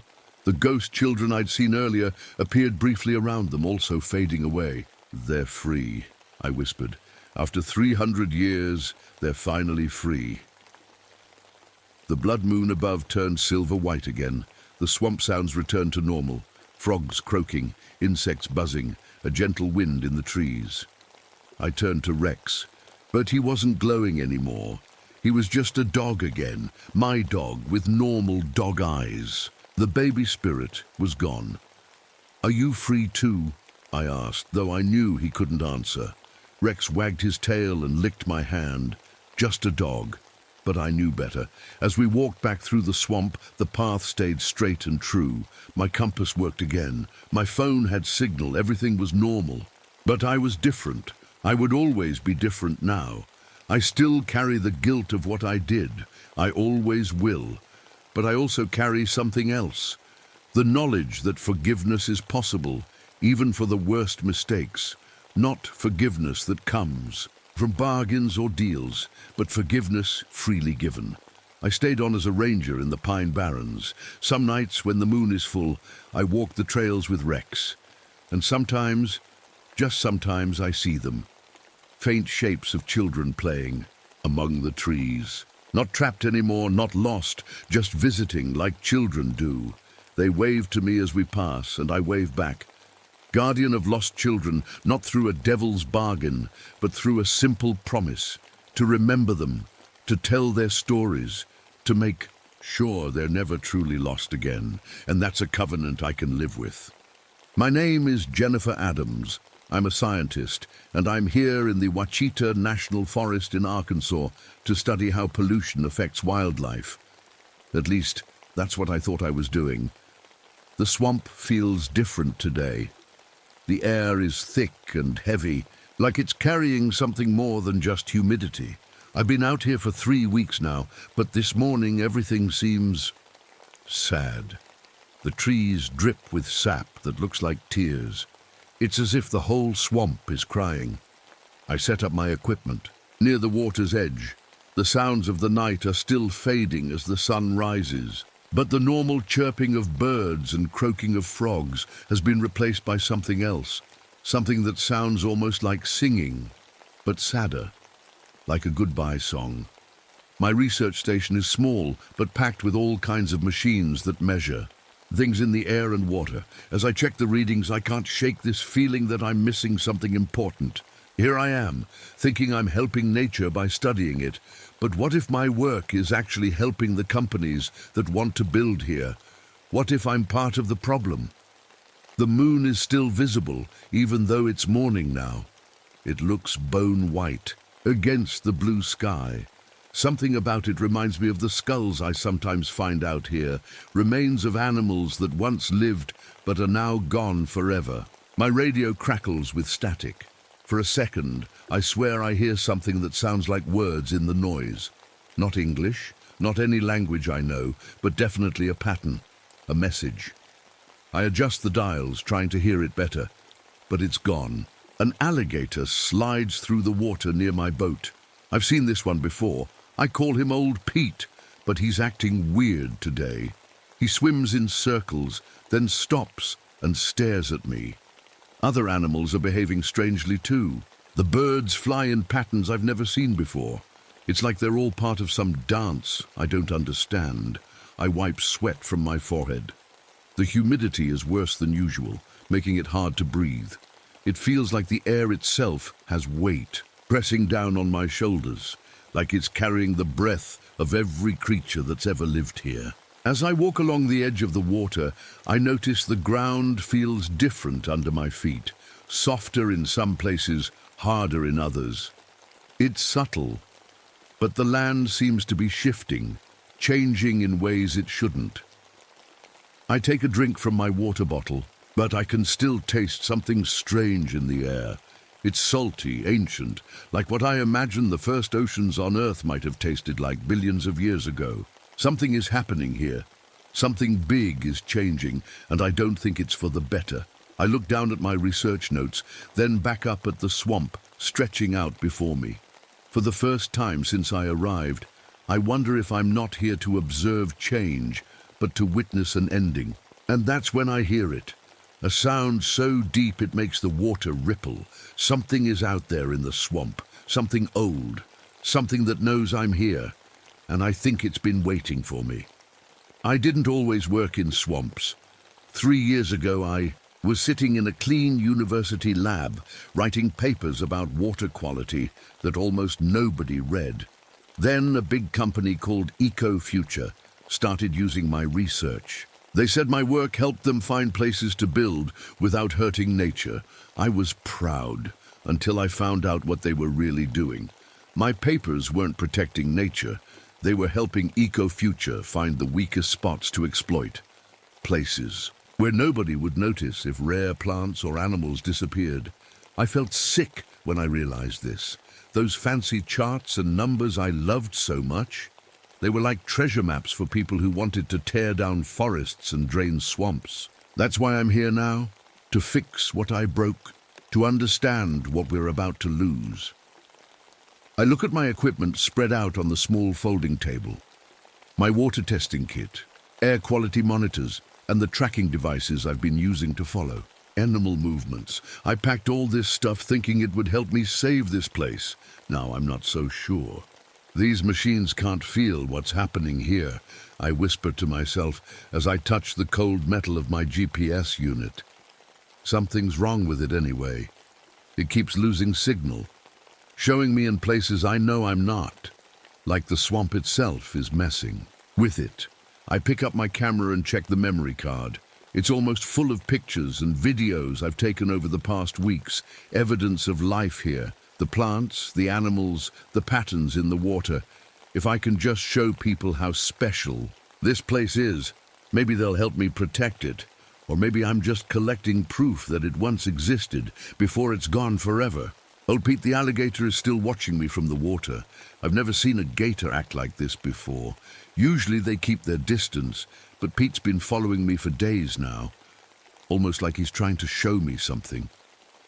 What is it, Pete? I ask, not really expecting an answer. What are you trying to tell me? I check my backpack to make sure I have everything I need. Extra batteries, water bottles, trail mix, my compass, since the GPS can't be trusted, and the bear spray I carry just in case. Though I doubt it would do much good against whatever's making those strange sounds deep in the swamp. The path ahead looks like any other trail, muddy and lined with cypress trees. But somehow I know exactly which way to go, even though I've never been to this part of the swamp before. It's like something is pulling me forward, drawing me deeper in. My science training tells me this is crazy. There's no such thing as a forest that can talk to you or guide you. Everything has a logical explanation. The strange sounds are just unfamiliar animals. The patterns in the trees are just natural growth. The feeling of being watched is just my imagination running wild from being alone too long. But another part of me, a part I didn't know existed until I came here, feels something else. Something old and important is happening, and somehow I'm part of it. I take a deep breath, adjust my backpack straps, and step onto the path. The trees seem to lean in closer as I pass, like they're watching me go by. The mud makes soft sucking, sounds under my boots. I just need evidence, I tell myself, scientific proof of what's happening here. But deep down, I'm starting to wonder if science alone can explain what I'm about to find, or if it's even meant to be understood at all. As I push deeper into the swamp, the air grows thicker, and the sounds around me change. Something's waiting for me up ahead. I can feel it, and I think it knows I'm coming. The trail gets narrower as I walk deeper into the swamp. The ground is soft and wet, and my boots leave deep prints in the mud. But they're not the only footprints. Here, I stop and kneel down to look at a strange track in the mud. It's big, much bigger than my hand, with 5 toes spread wide. Not a bear, not a deer, not anything I've ever seen before. And there's something else strange about these tracks. The ones closest to me look fresh, but as they continue down the path, they seem different, older somehow, but not in the way. Footprints normally age. It's like each step goes further back in time. The forest has gone quiet, no birds singing, no insects buzzing. It's the kind of silence that makes your ears ring because they're trying so hard to hear something, anything. "Hello?" I call out, immediately regretting it. My voice sounds small and wrong in this heavy silence. The trees around me are twisted in a way I've never seen before. Their trunks spiral up toward the sky like giant corkscrews. All of them, in the exact same pattern. This isn't natural. Trees don't grow this way on their own. A smell hits me then, thick, heavy, and ancient, like mud that's been sitting at the bottom of a pond for 1,000 years. It's not exactly bad, just old. Really, really old. I reach for my camera to take pictures of the strange trees and footprints, but when I pull it out, I see the lens is cracked. The memory card slot is open and empty. I always keep it closed and secure. Someone or something has tampered with it. My heart beats faster. I pull out my GPS unit, hoping to mark this location, but the screen is just showing static. When I shake it, The display flickers and shows me coordinates that can't be right. It thinks I'm in the middle of the ocean, thousands of miles away. Then I hear it. A sound so deep and loud it seems to come from inside the earth itself. Not quite a roar, not quite a moan. Something in between. Something that sounds like goodbye. Old Pete the alligator appears in a patch of water nearby. His eyes look different, almost glowing. He stares at me, then swims in a tight circle, then stares again, like he's trying to tell me something. I've studied animal behavior for years, but I've never seen anything like this. "What is it, Pete?" I whisper. "What's happening here?" The gator dips below the surface and disappears. I'm alone again. I push forward through the trees until I come to a clearing. In the center is something that stops me cold. It looks like a nest, but not like any bird or animal nest I've ever seen. It's massive, at least 15 feet across, and woven so intricately it looks almost engineered. The materials aren't just sticks and leaves, but carefully selected pieces, arranged in patterns that remind me of the math equations I used to write on my classroom whiteboard. This isn't random. This is intelligence. This is design. The water around the clearing moves strangely, flowing in spirals that don't follow the normal rules of nature. Looking at it makes me dizzy, like I'm seeing currents from different times, all flowing together at once. Old Pete surfaces again in the water near the nest. He looks at me, then at the nest, then back at me. His eyes seem to hold memories that no alligator should have. Images of this swamp when it was an ancient sea, of creatures that lived and died millions of years before humans existed. I step closer to the nest, my feet moving almost on their own. Something important is inside.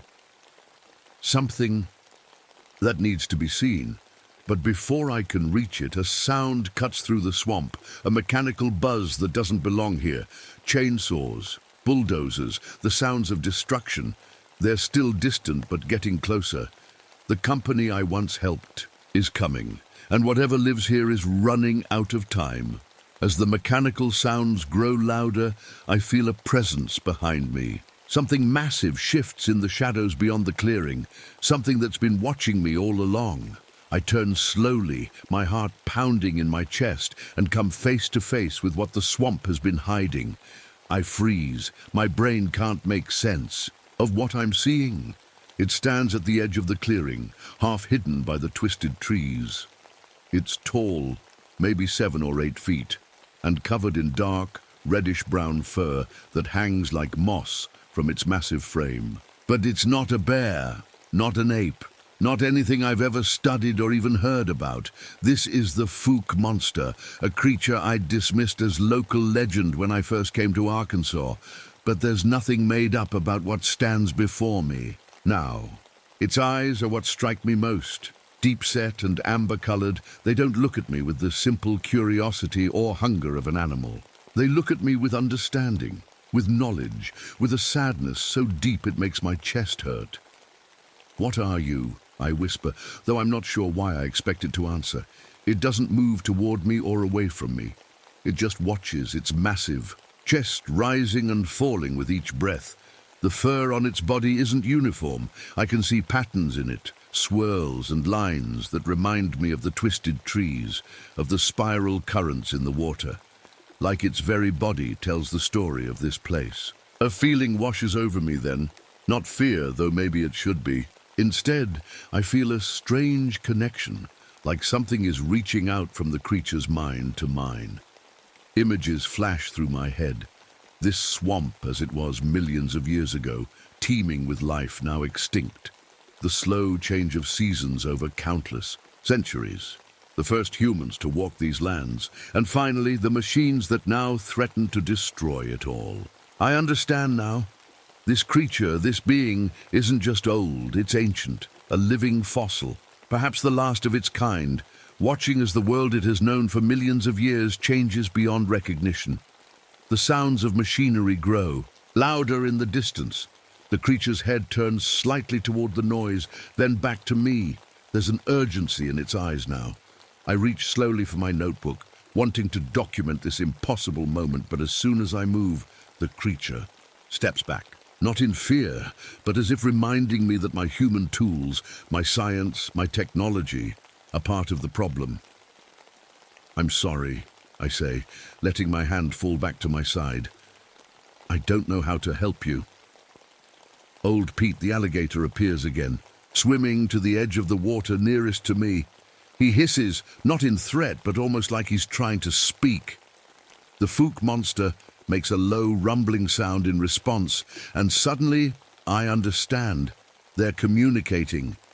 The alligator is somehow connected to this ancient being, serving as a bridge between its world and mine. A strange scent fills the air, not the musty swamp smell from before, but something richer, more complex.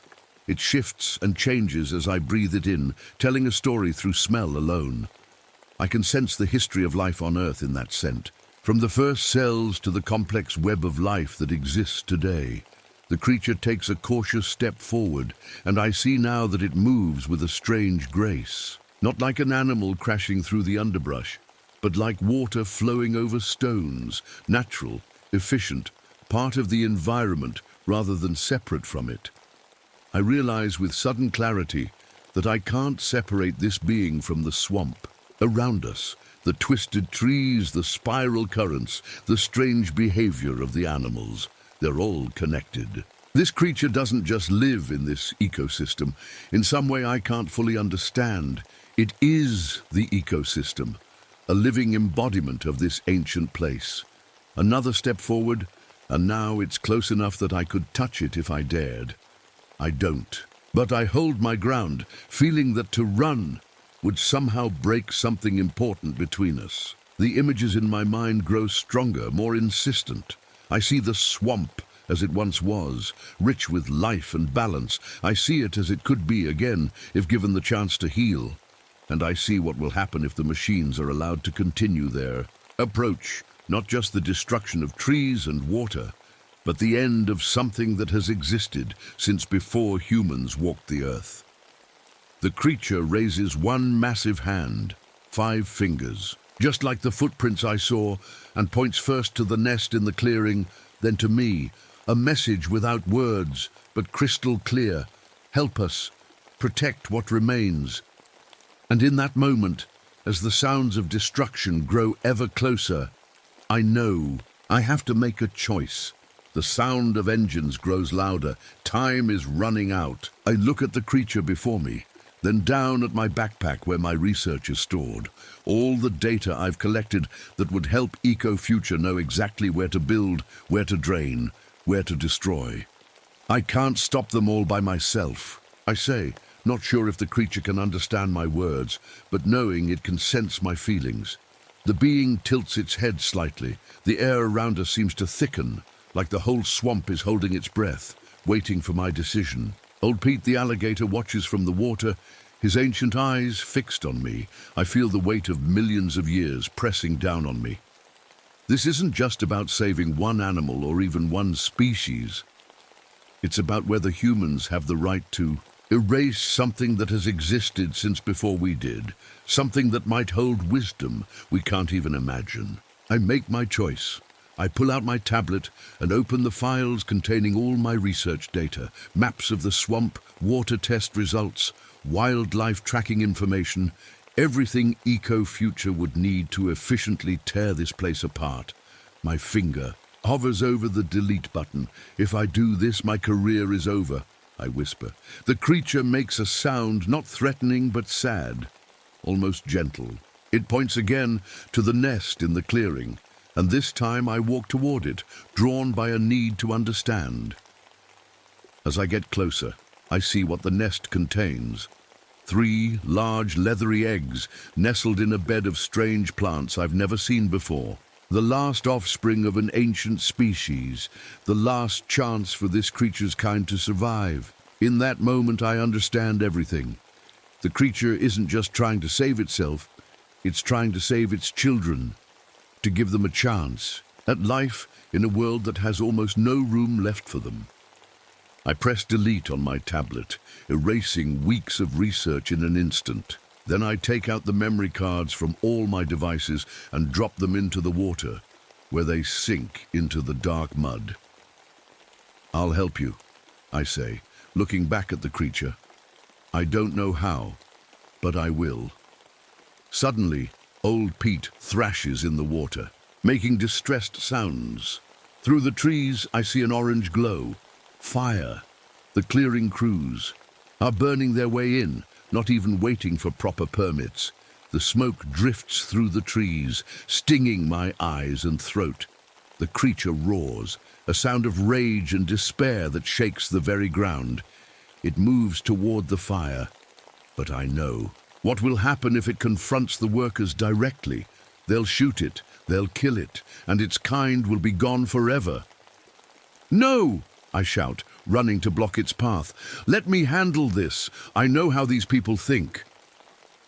The creature stops, looking down at me with those ancient, intelligent eyes. It seems to understand, but its massive body trembles with the effort of restraining itself while its home burns. Old Pete slides from the water and crawls toward the nest with surprising speed. He positions himself around the eggs, creating a protective barrier.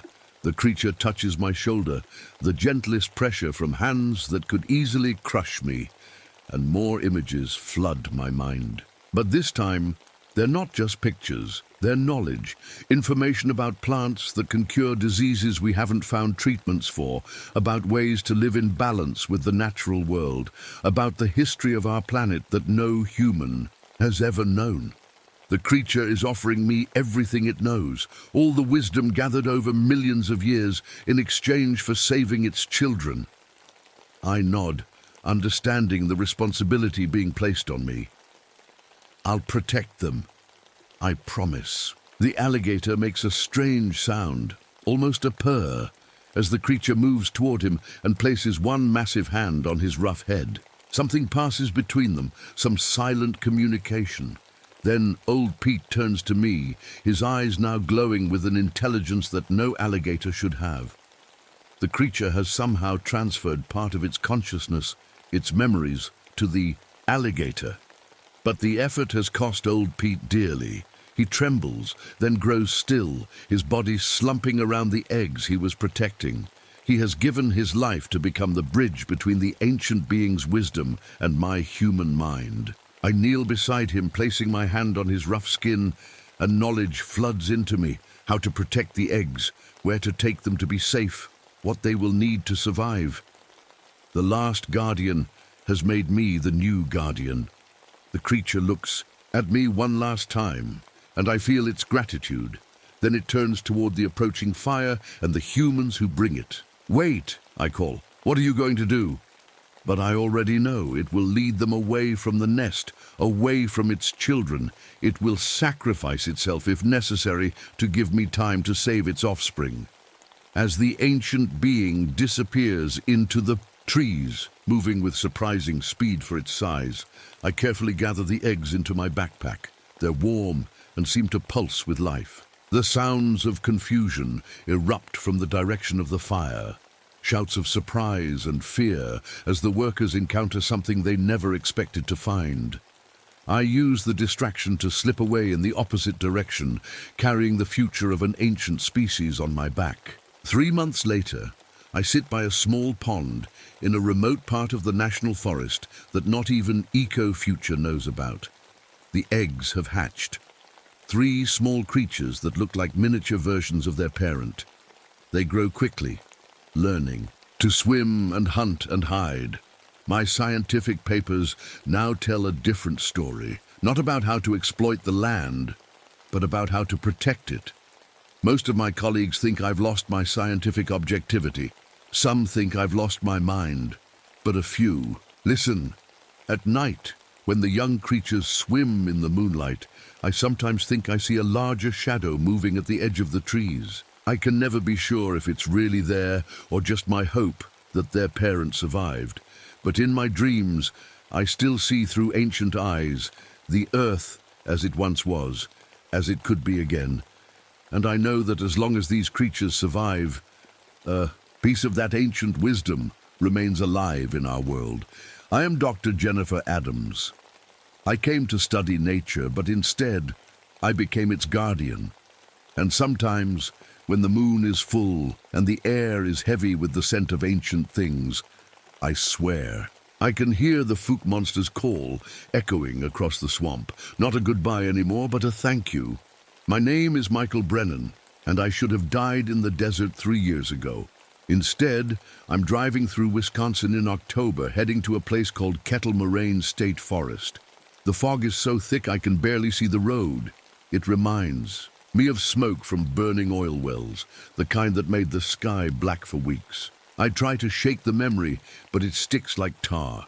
The radio crackles with static. For a second, I swear I hear helicopter blades and someone screaming coordinates. But when I turn up the volume, it's just country music. My hands are shaking. On the steering wheel. I came here to get away from everything, from the nightmares, from the pills that don't work anymore, from the doctors who keep asking me about Iraq, about what happened to my unit. I tell them I don't remember much. That's a lie. I remember everything. The park ranger at the gate looks at me funny when I pay for my campsite. Maybe it's the scars on my face, or the way I keep looking over my shoulder. He asks if I'm okay, and I just nod. I'm not okay. I haven't been okay since the day I left my brothers behind. The campground is empty except for me. Good. I don't want people around when the dreams come, and they always come. I set up my tent near the edge of the forest. The trees are tall and dark, and when the wind blows through them, it sounds like voices whispering. I tell myself it's just the wind, but I know better. That's when I see Luna. She's sitting about 20 feet away, watching me with those bright yellow eyes. She's not really a dog, even though she looks like one. Luna is something else. She started following me after I got back from overseas. The doctors say she's not real, that she's just my brain trying to deal with trauma, but she feels real when she presses against my leg during the bad nights. You feel it too, don't you, girl? I whisper to her. Luna tilts her head and whines. It's not a normal dog sound. It's sad and scared, like she's trying to warn me about something. The sun is setting and the sky turns red. Not a pretty sunset red, but the color of blood. It reminds me of the sky over Al-Fallujah when the chemical plants were burning. I taste metal in my mouth, like I'm breathing poison again. I light a small fire and try to eat a can of beans, but my stomach is twisted up in knots. The forest is too quiet. In Iraq, quiet meant danger. It meant someone was watching you, waiting to strike. I pull out my old radio and scan the frequencies. It's a habit I picked up overseas. Sometimes you can hear things that aren't supposed to be there. Tonight, I hear voices talking about something called Project Howl. They mention biological weapons and test subjects. The voices sound military, official, but that's impossible. This is just a state forest in Wisconsin. Luna starts growling low in her throat. She's looking at the dark trees, her ears flat against her head. I grab my flashlight and sweep it across the forest, but I don't see anything, just shadows that seem to move when I'm not looking directly at them. The air smells wrong, not like pine trees and leaves, but like chemicals, like the stuff they used to spray on our base to kill bugs. It makes my nose burn and my eyes water. I was a Marine, served 2 tours in Iraq. My unit was called the Devil Dogs, and we were good at what we did. Too good, maybe. We went places other soldiers couldn't go. We did things other soldiers couldn't do. And we saw things that weren't supposed to exist. But I'm the only one who came home. The official report says my unit was killed in an IED explosion. But that's another lie. IEDs don't leave the kind of marks I saw on their bodies. IEDs don't make grown men scream like animals. And IEDs definitely don't explain why I had to use my service pistol on my own brothers. I shake my head, trying to push the memories away. But they're like ghosts. They follow me everywhere. Luna walks over and sits next to me, even though she's Not real. I can feel warmth coming from her body. I reach out to pet her, and my hand passes right through her fur. But somehow I still feel comfort. "I'm sorry," I tell her. "I'm sorry I couldn't save you." Because Luna isn't just any dog. She's the spirit of someone I loved, someone I failed, someone who died because of what we became in that desert. The fire starts to die down, and the darkness creeps closer. I should go to sleep, but I know what's waiting for me in my dreams. It's the same thing every night. My unit, my brothers, calling for help, begging me to come back for them. But I can't go back, because going back means facing the truth about what really happened over there. It means admitting that the government turned us into monsters, and it means accepting that I'm not the hero who survived. I'm the coward who ran away. Luna looks at me with those sad eyes, and I know she understands. She knows why we're really here in this forest. It's not to hide from the past. It's because the past has finally caught up with us. In the distance, I hear something that makes my blood freeze. It sounds like a howl, but not from any normal animal. It's long and mournful and angry, and underneath it I hear something that makes me want to throw up. I hear my name being called. "Michael, Michael." The voice carries on the wind, and I know that voice. It belongs to Martinez, my best friend, my brother, the man I watched die 3 years ago. But Martinez is dead. I made sure of that when I put 3 bullets in his chest. The problem is, he's not staying dead. I don't sleep that night. Every time I close my eyes, I see Martinez's face. So I sit by the fire with my rifle across my knees, waiting for morning. When the sun comes up, I decide to take a walk. Maybe moving around will help clear my head. Luna follows me, staying close but never making a sound. That's how I know she's not a real dog. Real dogs make noise when they walk through leaves. The forest path is narrow and winding. The trees are so tall, they block out most of the sunlight. Everything is quiet except for the crunch of leaves under my boots. Too quiet. In the Marines, we learned that quiet means danger. About a mile into the woods, I smell something that makes me stop. It's the smell of death, sweet and rotten, like meat left in the sun too long. I've smelled it before, in places where people died badly. I follow the smell off the path, pushing through thick bushes. Luna starts whining again, but she follows. Me anyway. After a few minutes, I find what's making the smell. It's a cow, or what's left of one. But this isn't normal. I've seen animals killed by wild dogs and bears. This is different. The cuts are too clean, too precise. Someone with training did this. Someone who knew exactly where to cut to bring down a large animal fast. I kneel down next to the carcass and study it. 3 deep slashes across the throat. 1 clean cut to sever the spine. No wasted movement. No random bites or tears. This was done by someone who knew anatomy. Someone military. Luna growls low in her throat.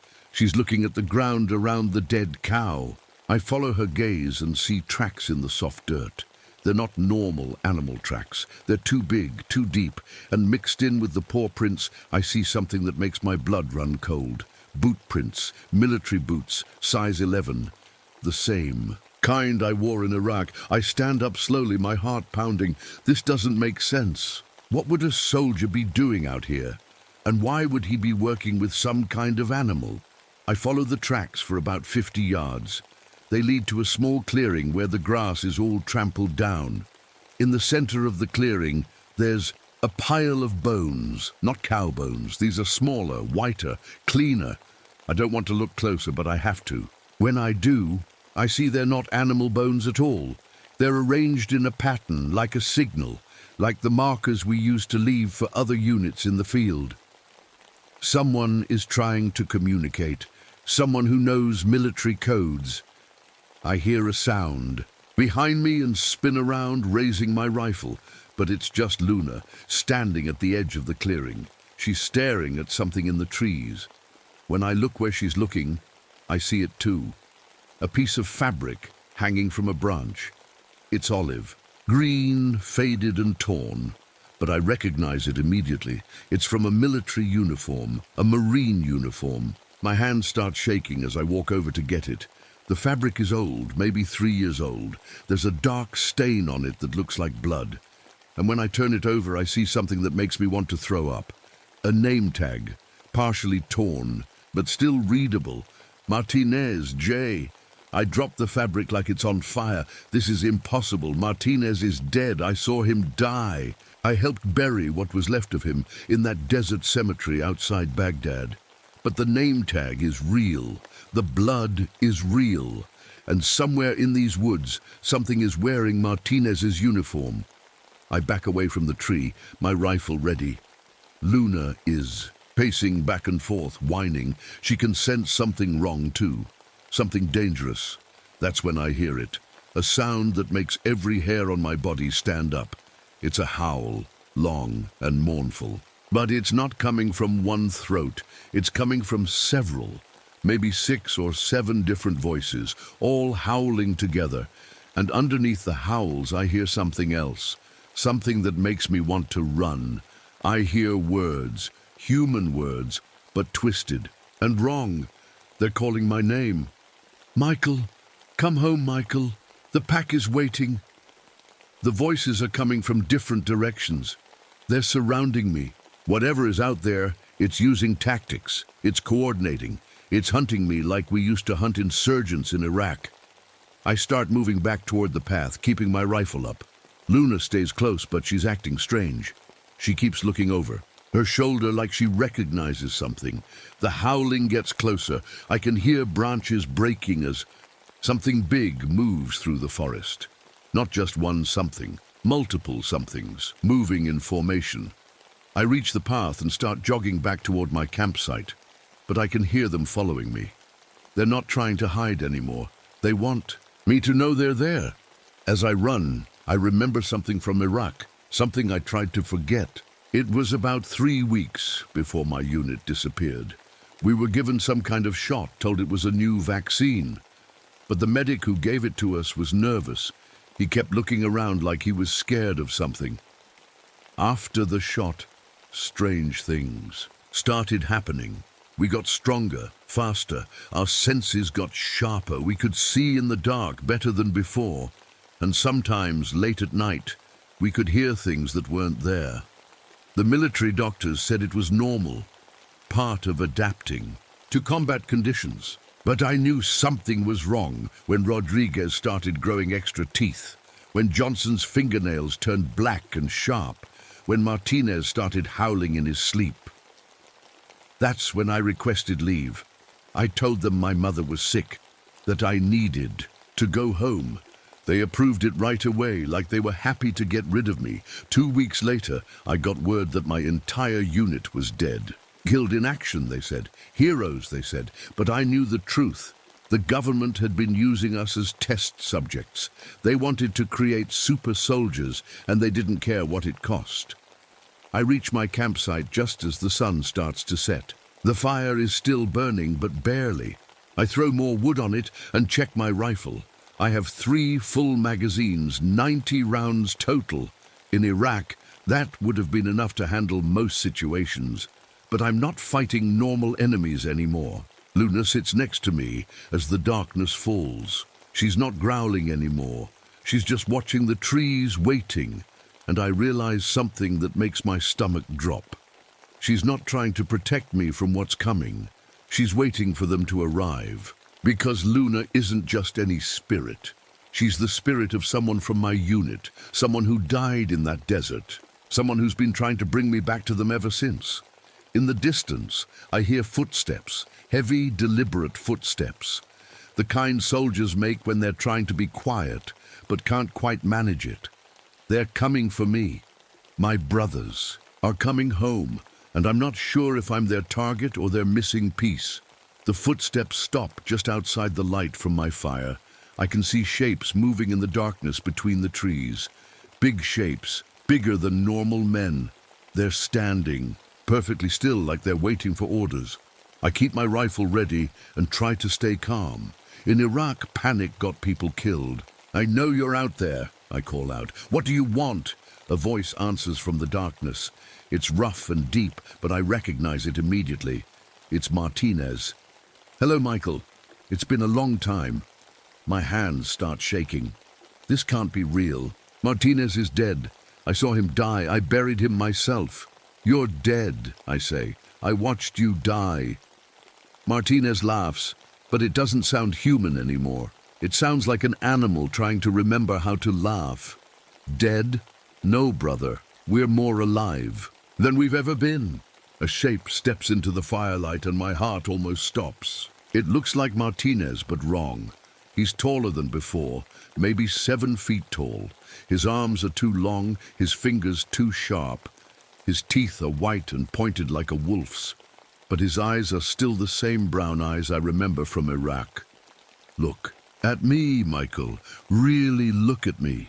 I want to run, but my legs won't move. Martinez is wearing his old Marine uniform, but it's torn and bloody. Dog tags hang around his neck, catching the firelight. They're not just his tags. I can see others, too. Johnson's tags, Rodriguez's tags, all the guys from our unit. What happened to you? I whisper. You know what happened, Martinez says. You were there when they gave us the shots. You were there when we started changing. And you were there when you ran away and left us. More. Shapes step into the light. I count them slowly. 1, 2, 3, 4, 5, 6.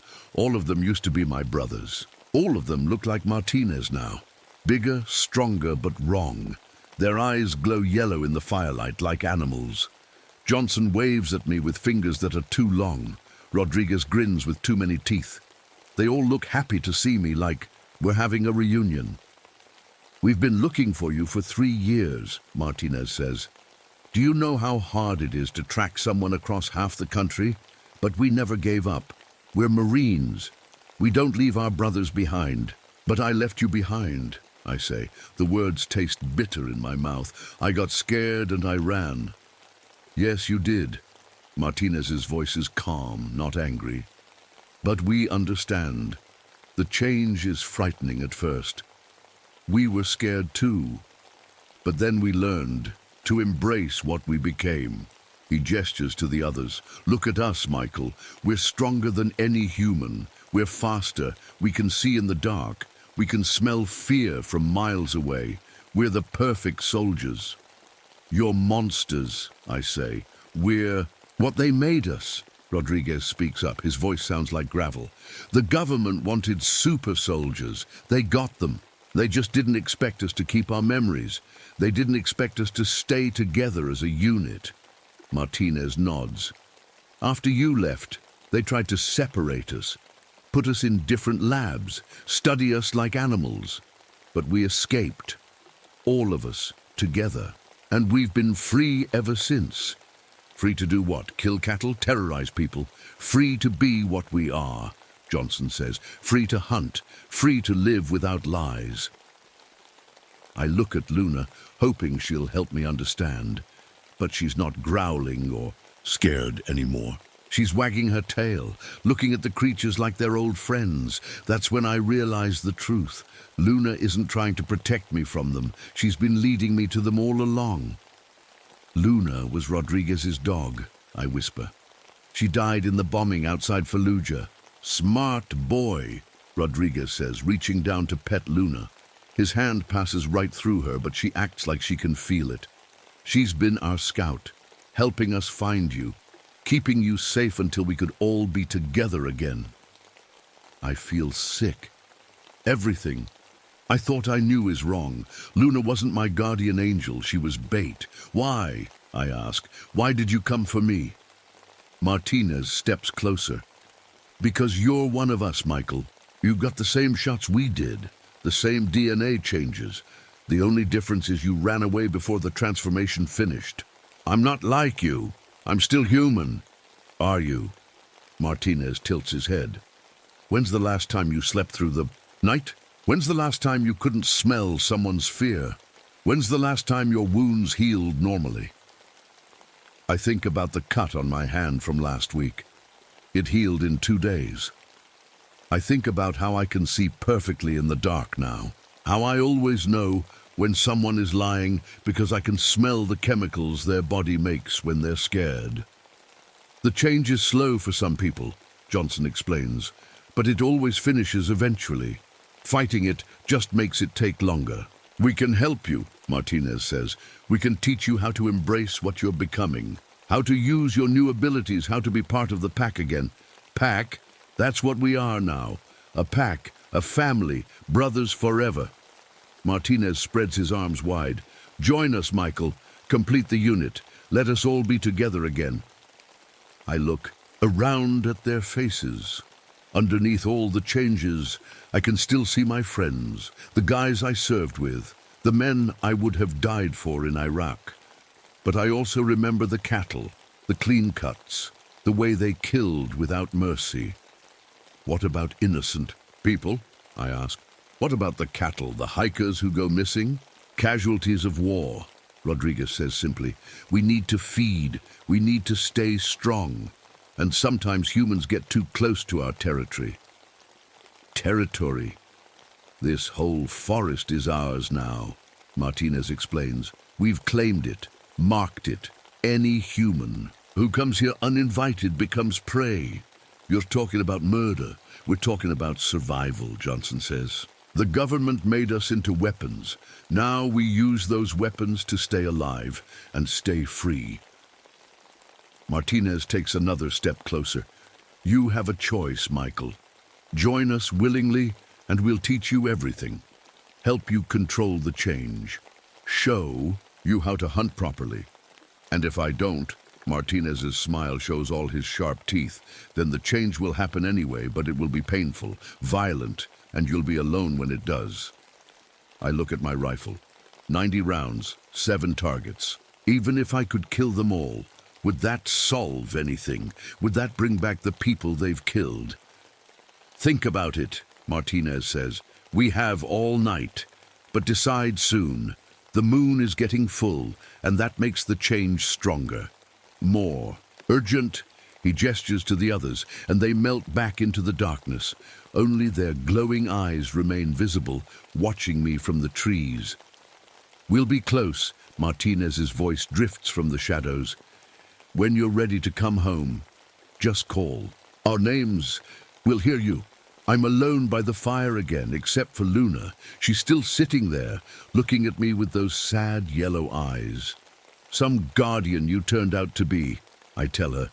She whines softly, and for a moment she looks sorry. But then she turns to face the forest, waiting for my decision. I check my watch. It's only midnight, 6 hours until dawn. 6 hours to decide if I want to become a monster or die trying to stay human. But deep down, I already know the truth, Martinez told me. The change is happening whether I want it or not. I can feel it in my bones, in my blood. The only question is whether I'll have help learning to control it. In the distance, I hear them howling. All 7 voices together, calling to something wild inside me. And for the first time in 3 years, I feel like I might belong somewhere again. I sit by the fire for 3 hours, thinking. My rifle is loaded and ready, but I know bullets won't solve this problem. These aren't regular enemies. They're brothers. And deep down, I know they're right about one thing. I'm changing too. My fingernails have grown longer in the past week. My teeth feel sharper when I run my tongue over them. And the hunger. God, the hunger is getting worse. Normal food doesn't satisfy me anymore. I dream about meat, fresh meat, the kind that's still warm. Around 3 in the morning, I hear Martinez call my name from the trees. Michael, time to decide. I stand up, rifle in hand. I need to know something first. What? The people who went missing, the hikers. Did you kill them all? There's a long pause. Then Martinez steps back into the firelight. He looks sad. Most of them, he says honestly. We tried to avoid humans at first, but the hunger, it's so strong, Michael. And when we're hungry, we don't think clearly, we just hunt. How many? 17 over 3 years, plus some campers and a few park rangers who got too close. My heart sinks. 17. innocent people. And you want me to join that? We want you to help us control it, Martinez says. Together we're stronger. We can think more clearly, make better choices. You always were the smart one, Michael, the one who kept us focused. By killing people? By surviving? Rodriguez steps out of the shadows. Do you think the government stopped experimenting when we escaped? They have more soldiers in labs right now, more people getting the shots. We're not the only ones, Michael. We're just the first. This hits me like a punch to the gut. More soldiers? Dozens, Johnson says, appearing on my left. Maybe hundreds. But they're keeping them locked up, controlled, turned into weapons for the military. We're the only free ones. I think about this. If it's true, then my brothers aren't just monsters. They're refugees, escaped prisoners of war. Show me proof, I say. Martinez reaches into his torn uniform and pulls out a piece of paper. It's wrinkled and stained, but I can still read it. It's a military report marked top secret. The words that jump out at me are Project Howl, genetic enhancement, and expendable personnel. Where did you get this? From the base where they kept us after the transformation, Martinez says. Before we broke out, there were other units there, Michael, units like ours. But they weren't as lucky. The changes drove them insane. They had to be put down. I read more of the report. It talks about success rates, acceptable losses, and the need for field testing. My stomach turns as I realize what that means. They were going to send us back to Iraq, I whisper, as weapons. Super soldiers that could hunt at night, track, by smell, kill with our bare hands. Rodriguez nods. The perfect killing machines. But they made one mistake. What? They didn't take away our souls, Martinez says. We still remember who we used to be.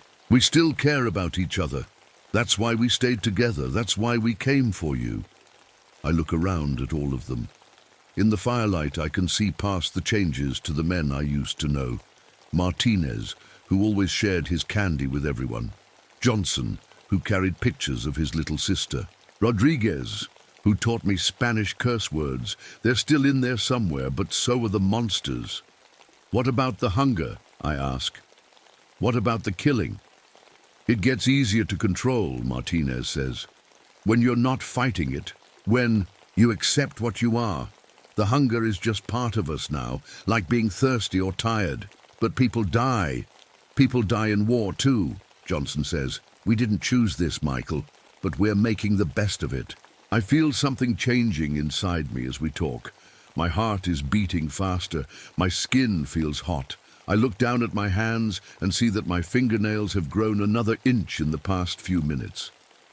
It's starting, Martinez says, watching me. The final change. The moon is almost full, and being near us is triggering it. I can feel it now, something wild and hungry stirring in my chest. The rifle in my hands feels strange, foreign. My instincts are telling me to throw it away, to use my teeth and claws instead. Fight it or embrace it, Martinez says. But decide, now, because once it really starts, you won't be able to think clearly. I look at Luna. She's watching me with those sad eyes, and I finally understand. She's not just Rodriguez's dog. She's the spirit of my conscience, the part of me that knows right from wrong. And she's fading, getting transparent. As I change, I'm losing the part of myself that feels guilty. I can't, I say. I can't become like you. Then you'll die, Martinez says. And he sounds genuinely sorry. The change won't stop just because you don't want it. It'll just be painful and slow. I feel my bones starting to stretch. My muscles are getting bigger. The hunger is so strong now, I can barely think about anything else. But I remember the 17 people, the innocent hikers who just wanted to enjoy the forest, the park rangers who were just doing their jobs. I raise my rifle. I'm sorry, I tell my brothers. I'm sorry for leaving you. I'm sorry for what they did to us, but I won't become a killer. Martinez looks sad but not surprised. We hoped you'd see it differently, but we understand. Really. You're doing what you think is right. That's what Marines do. He pauses. But we can't let you leave, Michael. You know too much. And if you change on your own, out there in the world, you'll kill a lot more than 17 people. The others start moving closer, not attacking, but surrounding me. They're giving me a choice, join them or die here. The change is getting stronger. I can feel my thoughts getting simpler, more focused on hunting and feeding. Soon, I won't care about right and wrong anymore. I have maybe 10 minutes before I lose myself completely. There's another option, I say. What? I pull out a small metal cylinder from my backpack. It's a thermite grenade, the kind we use to destroy equipment in Iraq. I've been carrying it for 3 years, ever since I got back, for emergencies. This will kill all of us, I tell them. It burns hot enough to destroy anything, even enhanced soldiers. Martinez's eyes widen. Michael, no, it's the only way to stop this, to make sure I don't hurt anyone, to make sure you don't hurt anyone else. But we're your brothers, Johnson says. We came back for you. I know, and I love you all. That's why I have to do this. I can see Luna clearly now, even though she's almost completely transparent. She's wagging her tail, looking proud of me. You don't have to die with us, I tell them. You could run, get far away from here. Marines don't abandon their brothers, Martinez says simply. If you're staying, we're staying. Rodriguez nods. Semper Fi, Michael. Semper Fi. The others echo. I look at each of their faces one last time. My brothers, my pack, my family. The change is almost complete now. In another few minutes I'll be like them, strong and fast and hungry, but I'll also be a killer. See you on the other side, I whisper and pull the pin. The grenade is heavy in my hand. 5 seconds until it explodes. 5 seconds to say goodbye to everything. But Martinez is faster than I remember. He lunges forward and grabs my wrist before I can throw the grenade away from us. If you're going to die, we die together, he says. That's what brothers do. The others form a circle around us. Rodriguez, Johnson, Williams, Chen, Parker, and Davis, all of them standing close, ready to face the end as a unit. Semper Fi, Rodriguez says quietly. Always faithful, Johnson adds. I look at each of their faces. Even changed, even monstrous, they're still my brothers. They came all this way to find me. They tracked me for 3 years because they couldn't leave a man behind. I'm sorry, I whisper. I'm sorry I ran. I'm sorry I left you. We know, Martinez says. You were scared. We understand. 4 seconds. Luna walks over to me one last time. She's almost completely see-through now, but I can still see her yellow eyes. She licks my hand, and for a moment, I actually feel it. Warm and wet and real. Good girl, I tell her. Take care of Rodriguez when this is over. She wags her tail and sits down next to us. 3 seconds. I think about the 17 people who died. The innocent hikers and campers and park rangers. Maybe this will make up for that. Maybe their families will have some peace, knowing the killing has stopped. Do you think there's something after this? Johnson asks. You know, like heaven or whatever. I hope so, I say. I hope we get to be ourselves again, the way we were before the shots. Young and stupid and thinking we could save the world. Martinez laughs, but it's sad. 2 seconds. At least we're together, Rodriguez says. All of us, the whole unit. The devil dogs, Chen adds. Hoorah, we all say together, like we used to before missions. 1 second, the world turns white. I wake up in a hospital bed 3 days later. My whole body is wrapped in bandages. The nurse tells me I have 3rd-degree burns over 60% of my body, but somehow I'm alive. She says it's a miracle. I don't feel like a miracle. I feel empty. The FBI comes to talk to me on the 4th day. 2 agents in black suits who want to know what happened in the forest. I tell them I was camping alone when there was some kind of explosion, maybe a gas leak or old military equipment buried in the ground. They don't believe me, but they can't prove I'm lying. The doctor says I'll need skin grafts and months of physical therapy. My hands are the worst. The fingers are barely functional anymore, but I'm healing faster than normal. Much faster.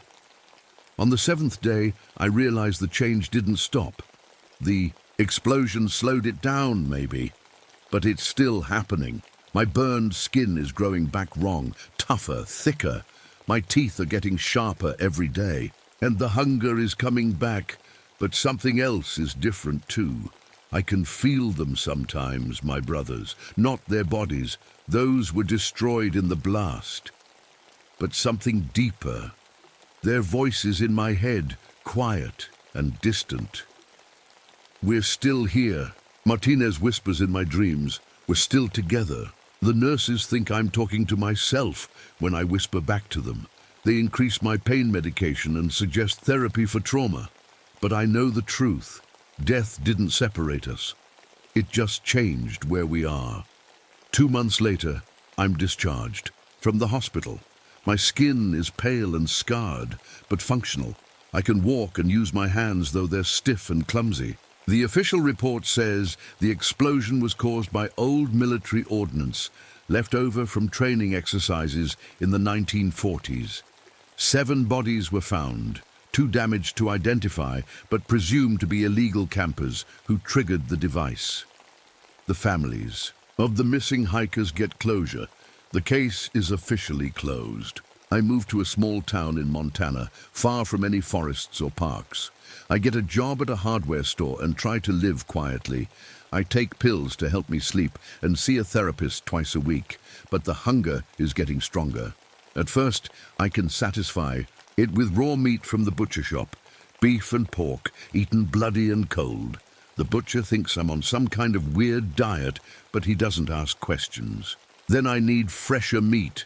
I start hunting deer and rabbits in the mountains outside town. I tell people it's for the exercise, for therapy.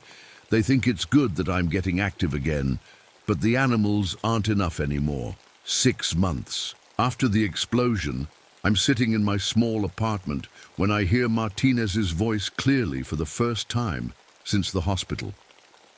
"It's time," he says. I look around the room, but I'm alone. Time for what? You know what. You've been fighting it long enough. I do know. The hunger isn't just for meat anymore. It's for the hunt, for the chase, for the fear in someone's eyes when they realize they're not going home. I won't kill innocent people, I say out loud. Then don't kill innocent people. Rodriguez's voice adds, kill the guilty ones. What do you mean? Martinez appears in my living room, not solid but visible. He looks like he did before the change. Young, strong, human. There are bad people in this world, Michael. People who hurt others. People who deserve to be hunted. You want me to become some kind of vigilante? We want you to use what you are, Johnson says, appearing next to Martinez. Channel the hunger into something useful. One by one, the rest of my unit appears. All of them looking human again, but translucent like ghosts. The government is still out there, Chen says, still experimenting on soldiers, still creating more like us. Someone needs to stop them, Davis adds. Someone who understands what they're doing, Parker continues. Someone who's been through it, Williams finishes. I think about this, about the classified document Martinez showed me, about the other soldiers being turned into weapons against their will. How? Use your abilities, Martinez says. Track down the scientists, the officers in charge, the politicians who signed off on it. Hunt them like they hunted us. And the hunger will be satisfied. Rodriguez grins, showing normal human teeth now, just not with innocent blood.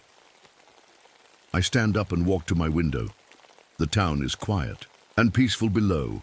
Normal people living normal lives, unaware that monsters walk among them, but maybe some monsters hunt other monsters. Will you help me? I ask.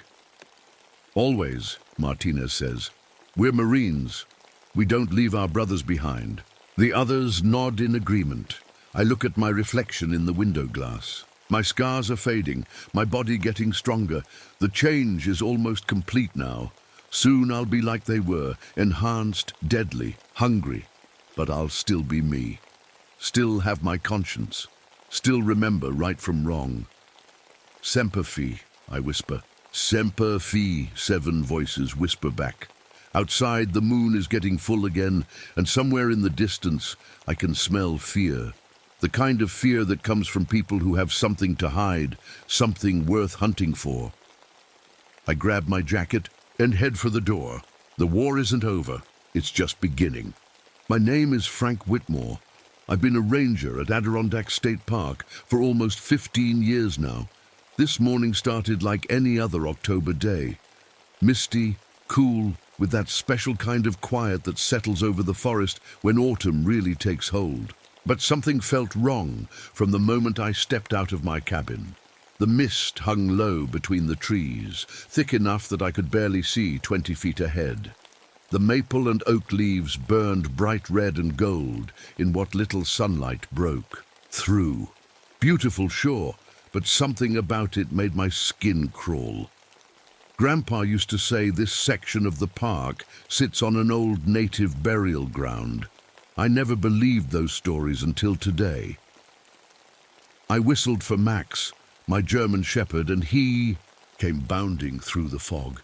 Good boy, always by my side. Something odd about the way he looked at me this morning, though, like he knew something I didn't. Come on, boy. Regular patrol today. The birds sang as we walked, but their songs sounded wrong. Too perfect, too sad, like they were singing funeral songs disguised as morning calls. I shook my head, trying to clear the weird thoughts. This trail shouldn't have felt so familiar. I'd avoided it my whole career because Grandpa made me promise never to patrol this section. Said it was dangerous in ways a gun couldn't protect me from. But today, my feet just carried me here like they knew the way. The mist shifted, and for a second, just a split second, I wasn't in New York anymore. I was back on that frozen mountain in Korea 12 years ago. The trees became rocky outcroppings. The bird calls became distant gunfire. The cold became the bone-deep freeze of a Korean winter. I blinked, and it was gone. Just the Adirondacks. Again. But the moon caught my eye, hanging there in the morning sky, bright red like a drop of blood. Red in a clear blue sky. Impossible. I reached for my radio to call it in, but all I got was static and voices. Voices speaking Korean, listing names. Barnes, Rodriguez, Miller, Chen, all dead under my command. A deer and her fawn crossed the path ahead, moving in perfect unison like soldiers on patrol. When they turned to look at me, their eyes held something I recognized. Human intelligence, watching, judging. The temperature dropped so fast my breath clouded in front of me. Cold like Korea. Cold like the night Tommy Chen died. Allegedly. Died. That's what the report said anyway. The trail ahead should have led to Blackwater Creek, but instead it curved exactly like that mountain pass where half my unit was lost to enemy fire. That's what my report said. That's what everyone believed. The wind picked up, whistling through the pines, and I swear I heard my grandfather's voice, his deathbed confession about our family curse. The men we leave behind, Frank, they don't stay behind. They follow us home. I should have turned back right then, should have run, but the park was my responsibility, and I'd done enough running in my life. Max whined beside me, pressing against my leg. When I looked down at him, for just a moment, I thought I saw different. Eyes looking back at me, dark eyes, familiar eyes, Tommy's eyes. People around town call me a hero. Frank Whitmore, decorated veteran. They don't know the truth. No one does. Not even my wife and daughter. 3 generations of Whitmore men have gone to war. My grandfather in World War I, my father in World War II, and me in Korea. But we share more than just military service. We share shame, Grandpa deserted his unit in France, ran away when the shells started falling. My father knew this secret and spent his whole life trying to erase that stain. They say he died heroically covering a grenade to save his squad. That's the story anyway. And then there's me, Staff Sergeant Frank Whitmore, who left his wounded friend behind on a freezing mountain in Korea. The doctors call it PTSD when I wake up screaming, but it's not just bad memories. It's the truth trying. To claw its way out of the box, I locked it in. "Come on, Max," I said, patting my leg. Max trotted along beside me, his ears perked up. I got him from the shelter 3 years ago. Something about him seemed familiar from the start. I touched the scar on my side, wincing as it throbbed. The doctor said it was from shrapnel, but I remember the truth. It was Tommy's knife, slashing at me when I turned to leave, when I abandoned him. "You promised," he had screamed. "You promised you'd come back." I pulled my daughter's photo from my wallet. 8 years old, smiling, wearing dog tags around her neck like a necklace. Tommy's dog tags. I frowned. That was impossible. Tommy's tags were lost in Korea. Weren't they? The trail ahead looked exactly like the path down that Korean mountain. I knew every rock, every turn, even though I'd never been here before. It was like someone was guiding me. Like Tommy was guiding me. My hand trembled as I checked my compass. Every time I face danger, every time I need to be brave, the same thing happens. I want to run. It's in my blood. 3 generations of cowards wearing heroes' medals. Last night's dream came back to me. I was in a cave, starving, trying to eat. My own boots for leather, freezing to death, considering the unthinkable just to survive another day. Not my nightmare, Tommy's reality. I checked my pack, water, first aid kit, flares, knife, gun. All useless. This wasn't about survival. This was about judgment, for leaving a brother in arms behind. "What do you want from me?" I whispered to the forest. The silence that answered was worse than any scream. Max whined softly, pressing against my leg like he was trying to comfort me. Or maybe he was keeping me from running away. Again. "It's okay, boy," I lied, rubbing his fur. "Everything's fine." But nothing was fine. Nothing had been fine since that night in Korea. The night I chose to save myself instead of my friend. The night I told myself I'd send help back for Tommy, knowing there was no help to send. The forest seemed to be holding its breath, waiting, watching, judging. And somewhere deep inside, I knew I deserved whatever was coming. I froze in my tracks. Ahead of me, scattered across the forest floor, lay a pile of small bones. Animal. Bones, I told myself, just animal bones. But they weren't scattered randomly. They formed shapes, letters, Korean characters. Tommy Chen. My mouth went dry. No animal could do this. No person could have known to do this. Not here, not today. The forest had gone completely silent. No birds, no insects, not even the sound of wind in the trees. Like everything was holding its breath, waiting to see what I would do next. I knelt down to look at the bones more closely and noticed something else. Marks in the dirt. Claw marks. Like something had been dragged away. They looked just like the scars on my hands, the ones I got climbing down that mountain in Korea, leaving Tommy behind. The air smelled metallic, like blood. It took me right back to that moment when Tommy coughed blood onto my uniform as I promised to send help. A promise I never kept. "Max, come," I called, my voice shaking. Max whined but didn't move. He stood staring at something behind me. I turned slowly and saw a small pile of rocks, a cairn, like the ones soldiers build to mark graves. My heart pounded as I approached it. Something shiny caught my eye in the dirt beneath the stones. Dog tags. With trembling fingers, I pulled them out and wiped away the dirt. Chen, Thomas J. Buddhist. I dropped them like they were on fire. This was impossible. I'd built a cairn just like this one in Korea, marking where I claimed Tommy had died fighting. But his body wasn't there, because he wasn't dead when I left him. My radio crackled to life, making me jump. "Promise I'll send help, Tommy, just hang on." My own voice from 12 years ago. Then nothing but static. A strange sound drifted through the trees, a clicking, rattling sound like wind chimes, made of... I didn't want to think about what they were made of. All I could picture was Tommy, starving in that cave, his ribs showing through his skin. I needed to get out of here. I turned to head back the way I came, but the trail had changed. Instead of the forest path, I was looking at a steep, rocky slope, exactly like the mountain in Korea.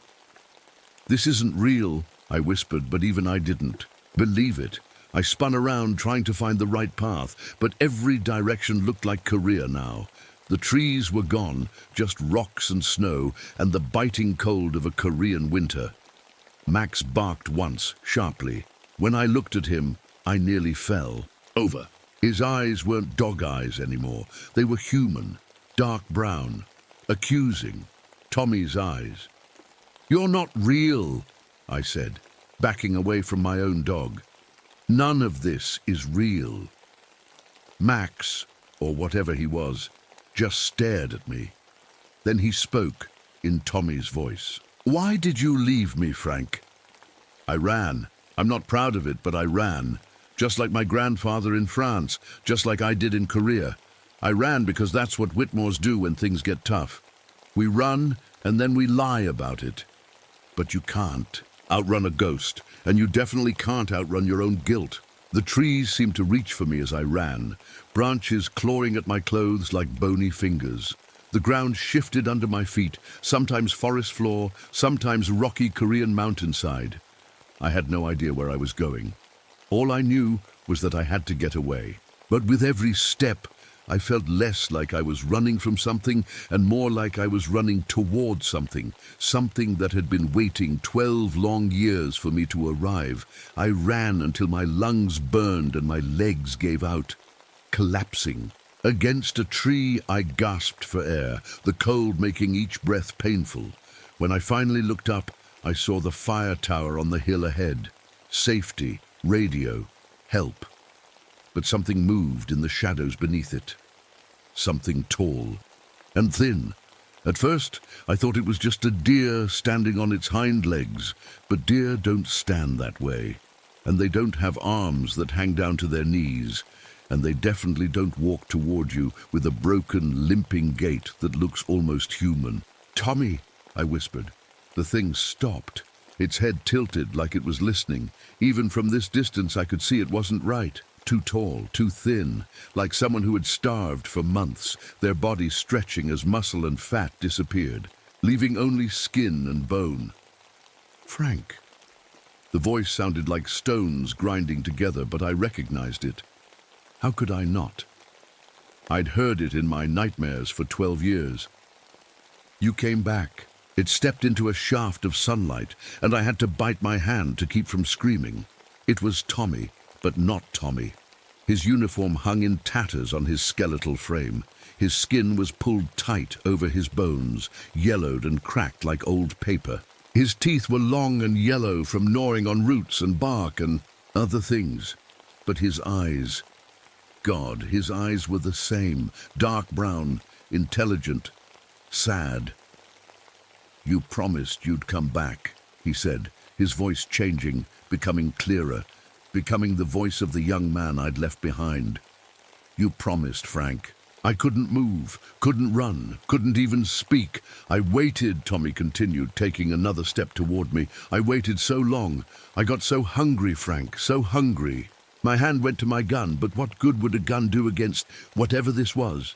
"You can't kill me, Frank," Tommy said, as if reading my thoughts. "You already killed me 12 years ago, when you left me." I fired anyway. 4 shots, center. Mass, just like they taught us.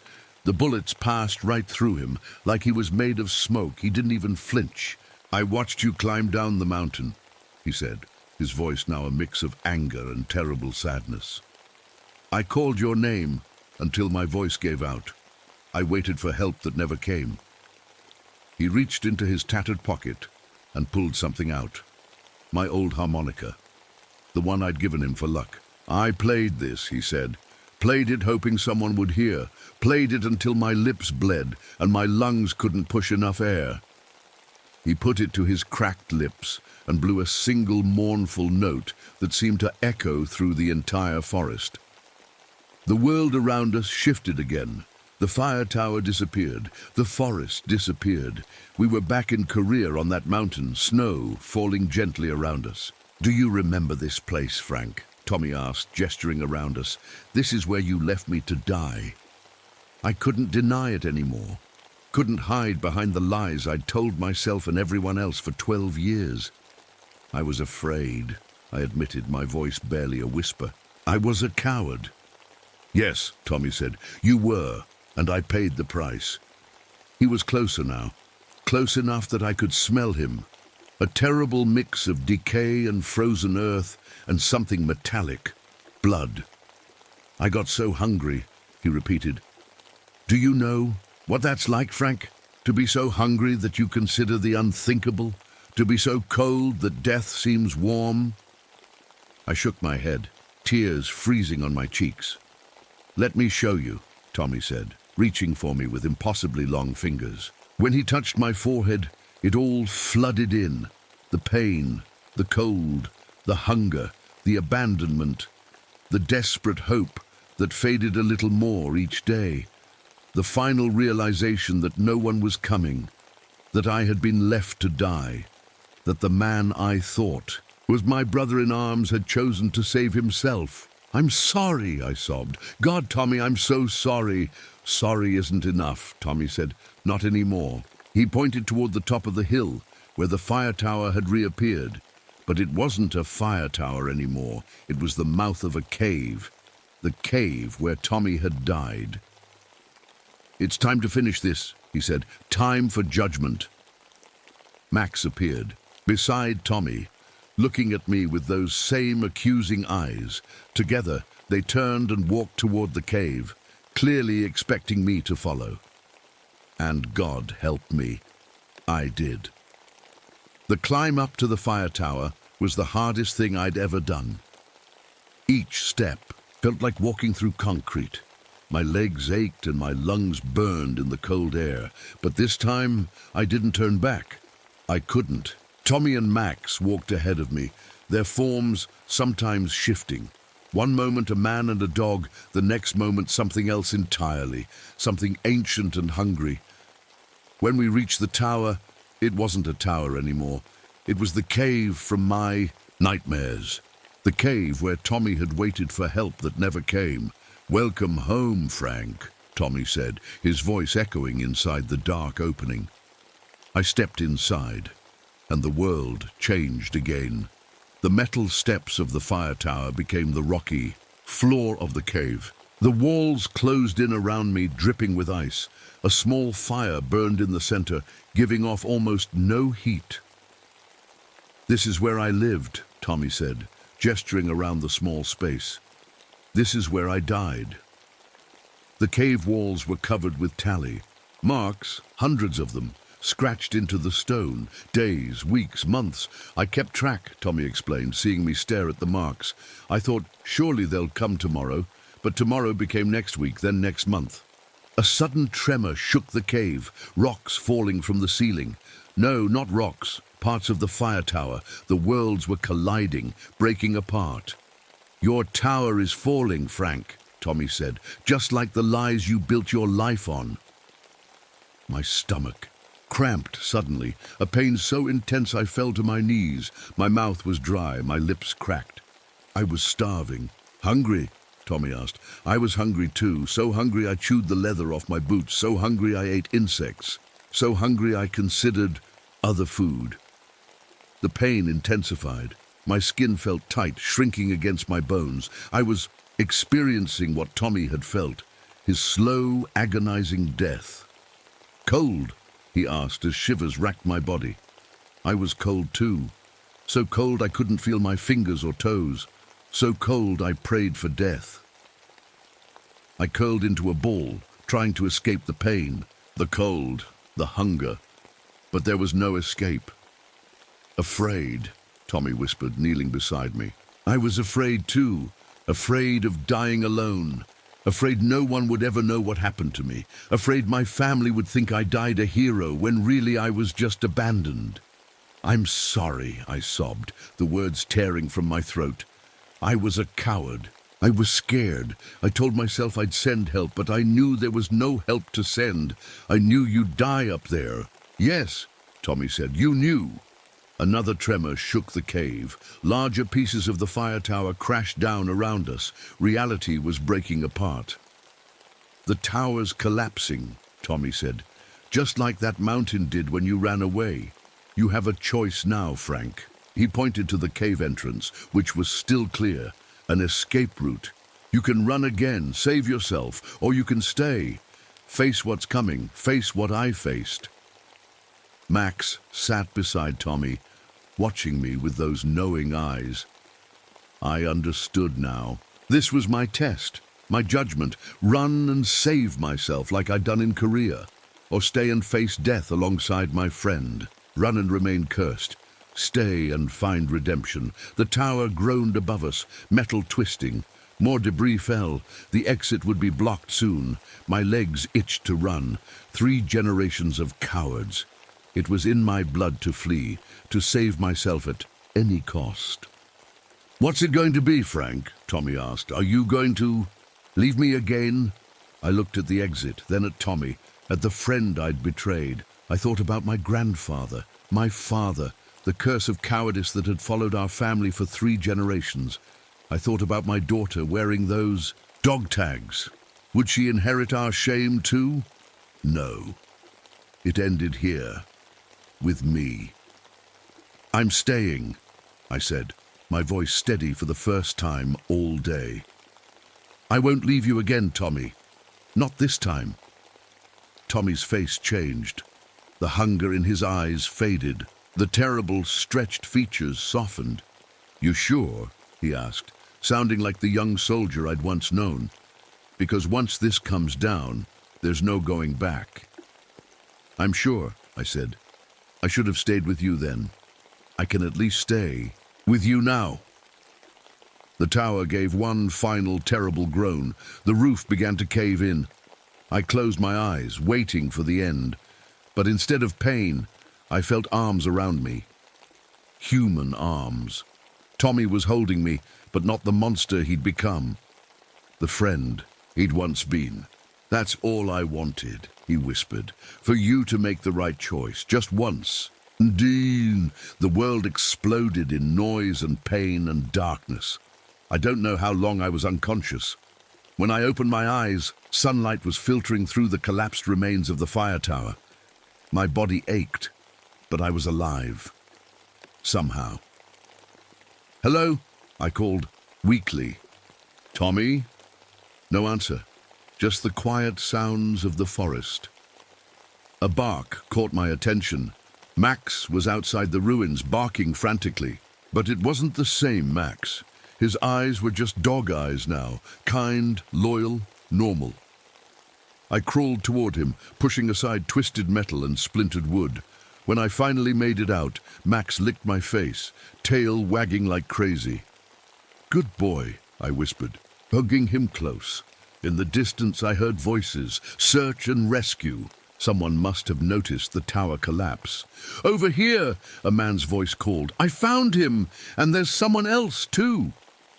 Someone else? I turned and saw what they were looking at. In the rubble where I'd just been lying was a body. No, not a body. Bones. Very old bones, arranged as if the person had died hugging someone. My hand went to my pocket, feeling for Tommy's dog tags. They were gone. The rescue team reached me, medics checking me over, asking questions I barely heard. Sir, are you okay? Sir, can you tell us what happened? I looked at the bones again, Tommy's bones.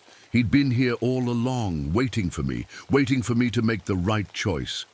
Those remains, I said, pointing.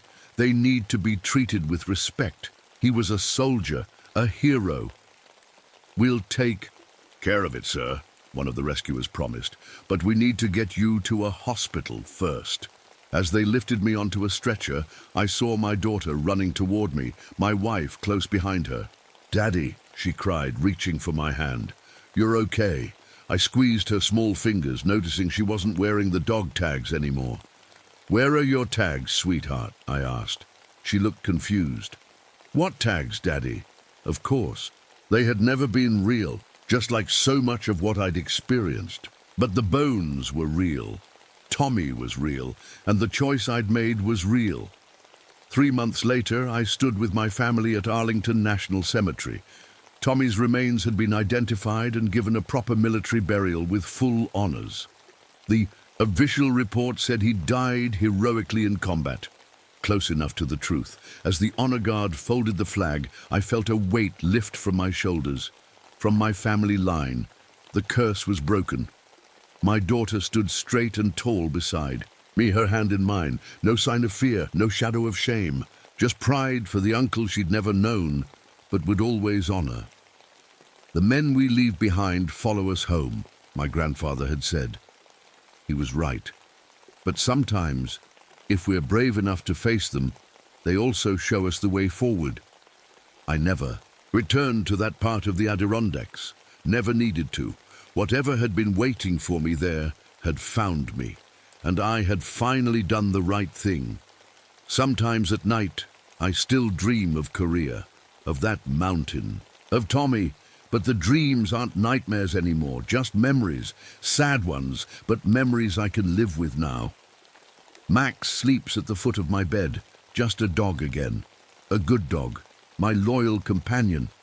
And if sometimes in certain lights his eyes look a little too knowing, a little too human, well, some things are better left unquestioned.